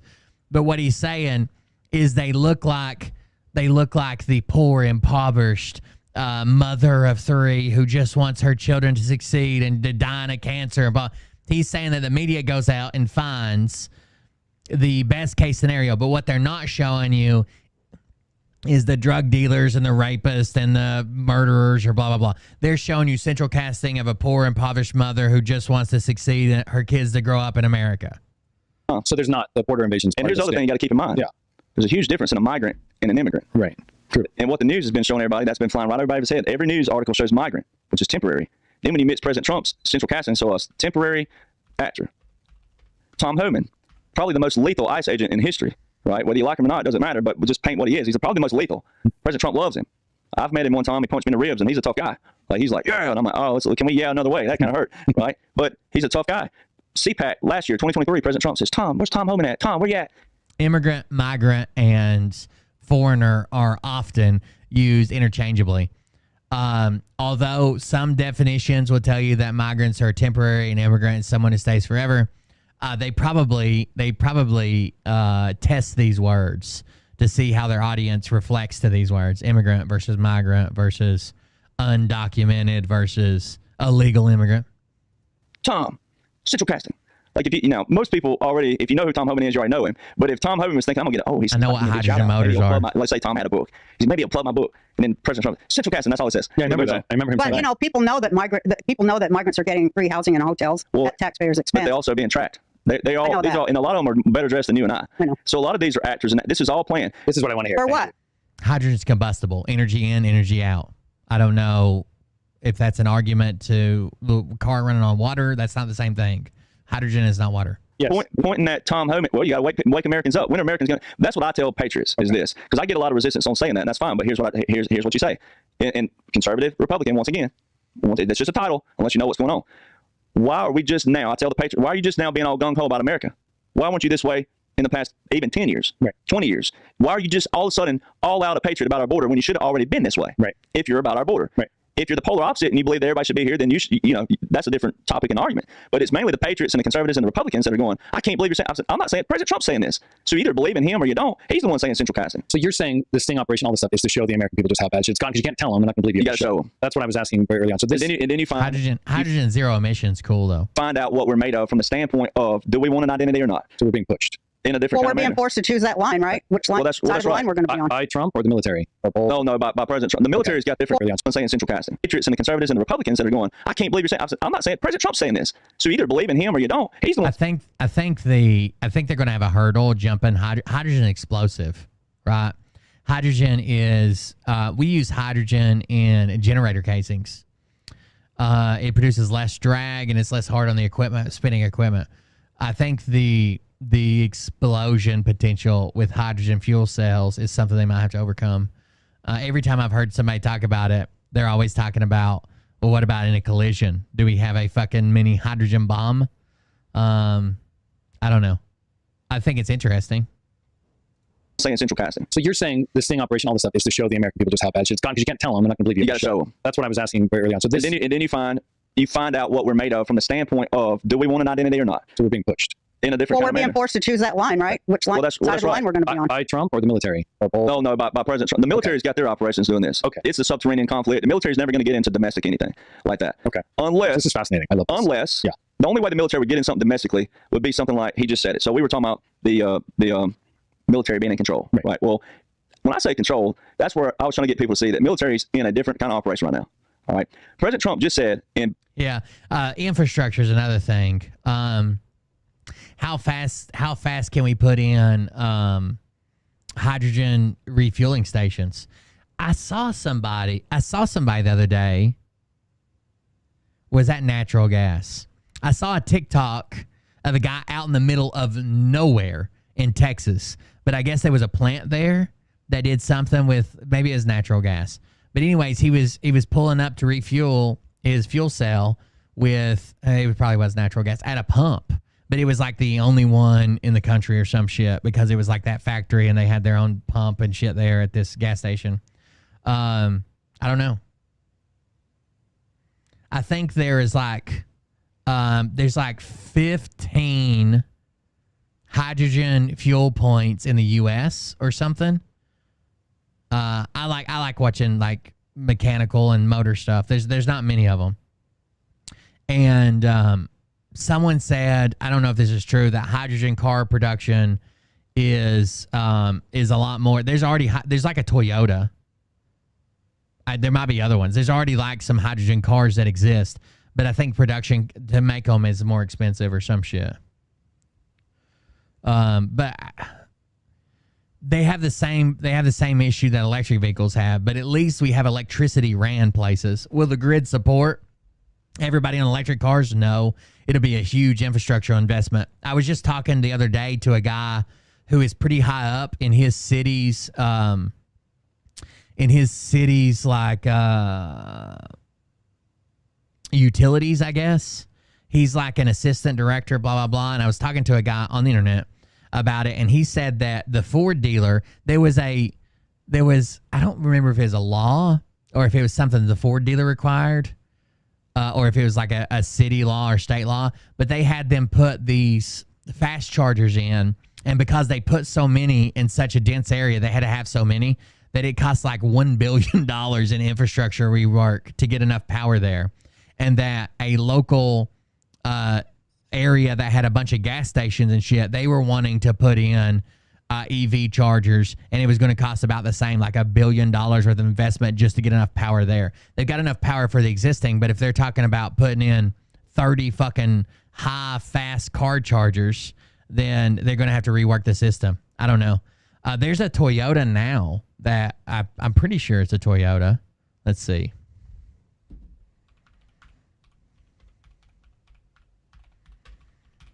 That you can buy, but it's like $60,000 or some shit is what it starts at.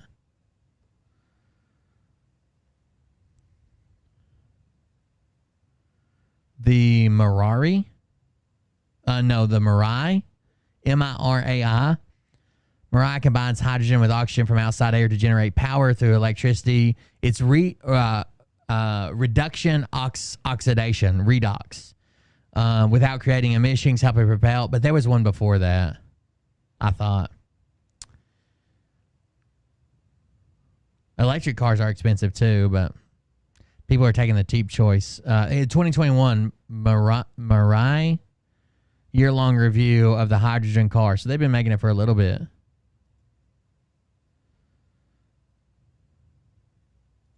This is the second year of the hydrogen highway. With Toyota's hydrogen fuel cell car, shows that there are still bumps in the road. This was back in 2021, though. Oh, sorry, 2022, because they've had it for a year.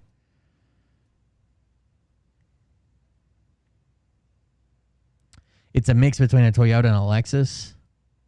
The Lexus, it's based on the same as a Lexus LS, and it feels like a Lexus. It feels more like a Lexus than a Toyota.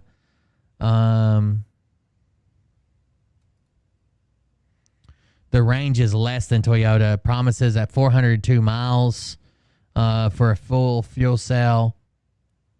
357 for the nicer Mirai Limited, which weighs more and has different wheel tire combo. Still, even with the moderate speeds, my little old lady driving habits are one reason I was picked for the assignment. It only averaged 331 miles of range per tank. Even allowing for an alleged 20-mile reserve when the range hits zero, as I was told by the Mirai drivers, I never did work up the nerve to run the car empty. That's still below the 402 they predict. Hydrogen infrastructure still needs work. Of course, that would be less of an issue if hydrogen fueling infrastructure was a little more developed. There were 40-something stations in the country there was 40-something stations in the country. I thought there was 15.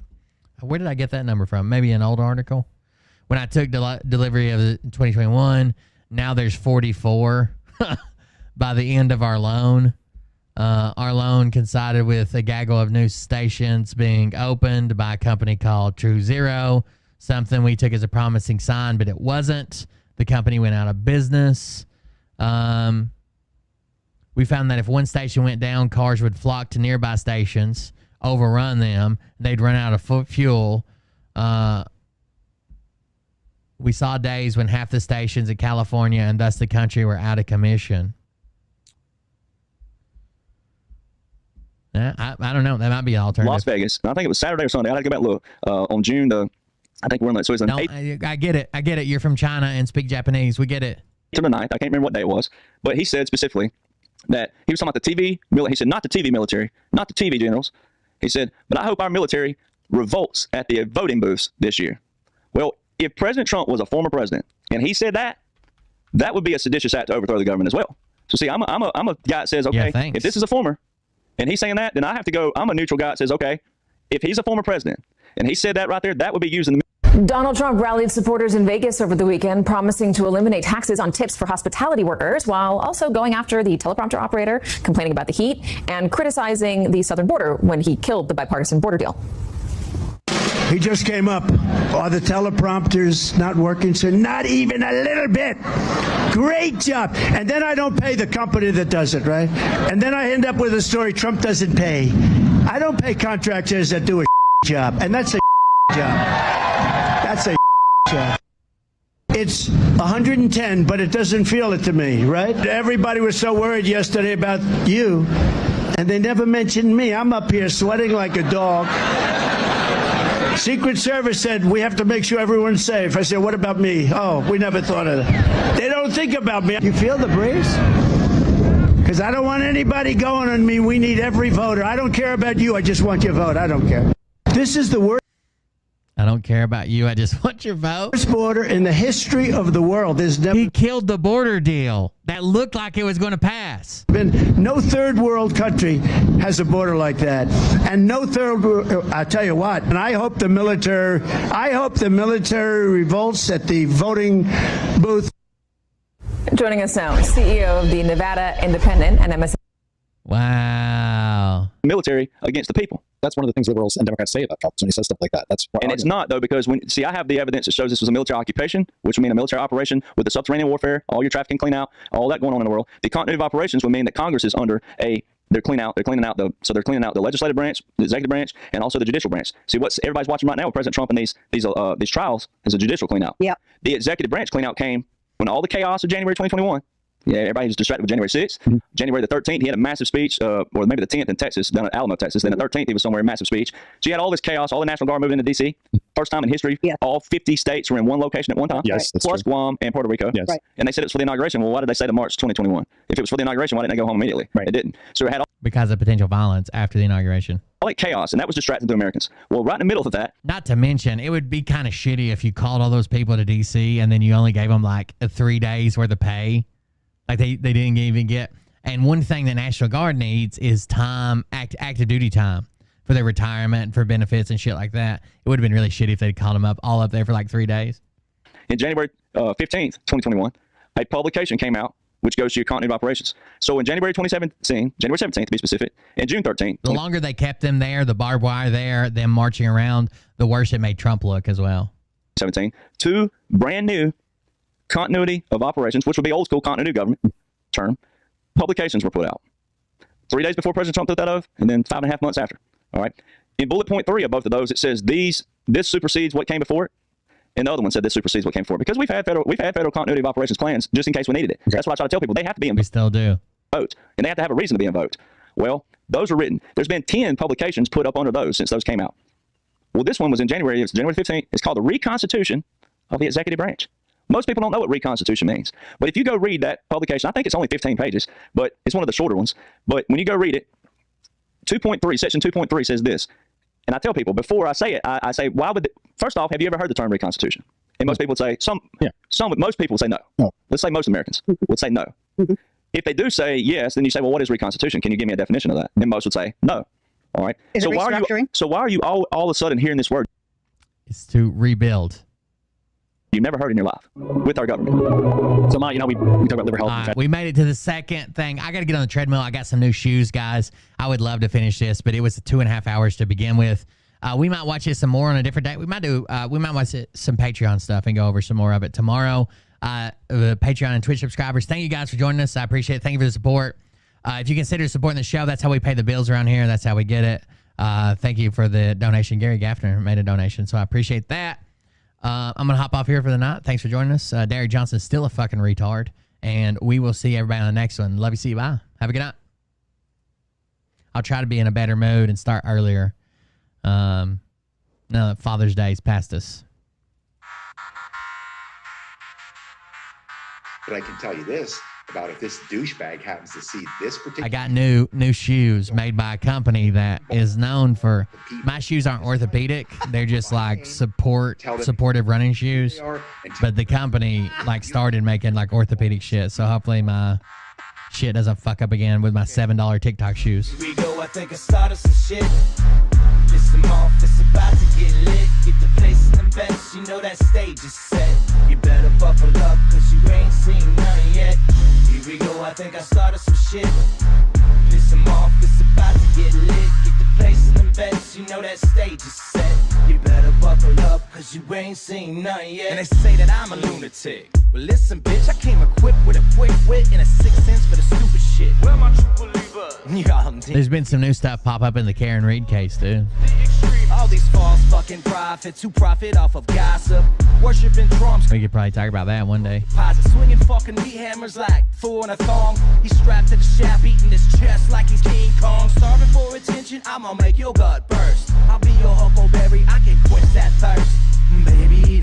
people, alien sex. What's next? Trump in a dress, fucking Flynn on his desk. A retard in a vest, climbing up 5G towers. Cause you told him if he did, he'd get fucking superpowers.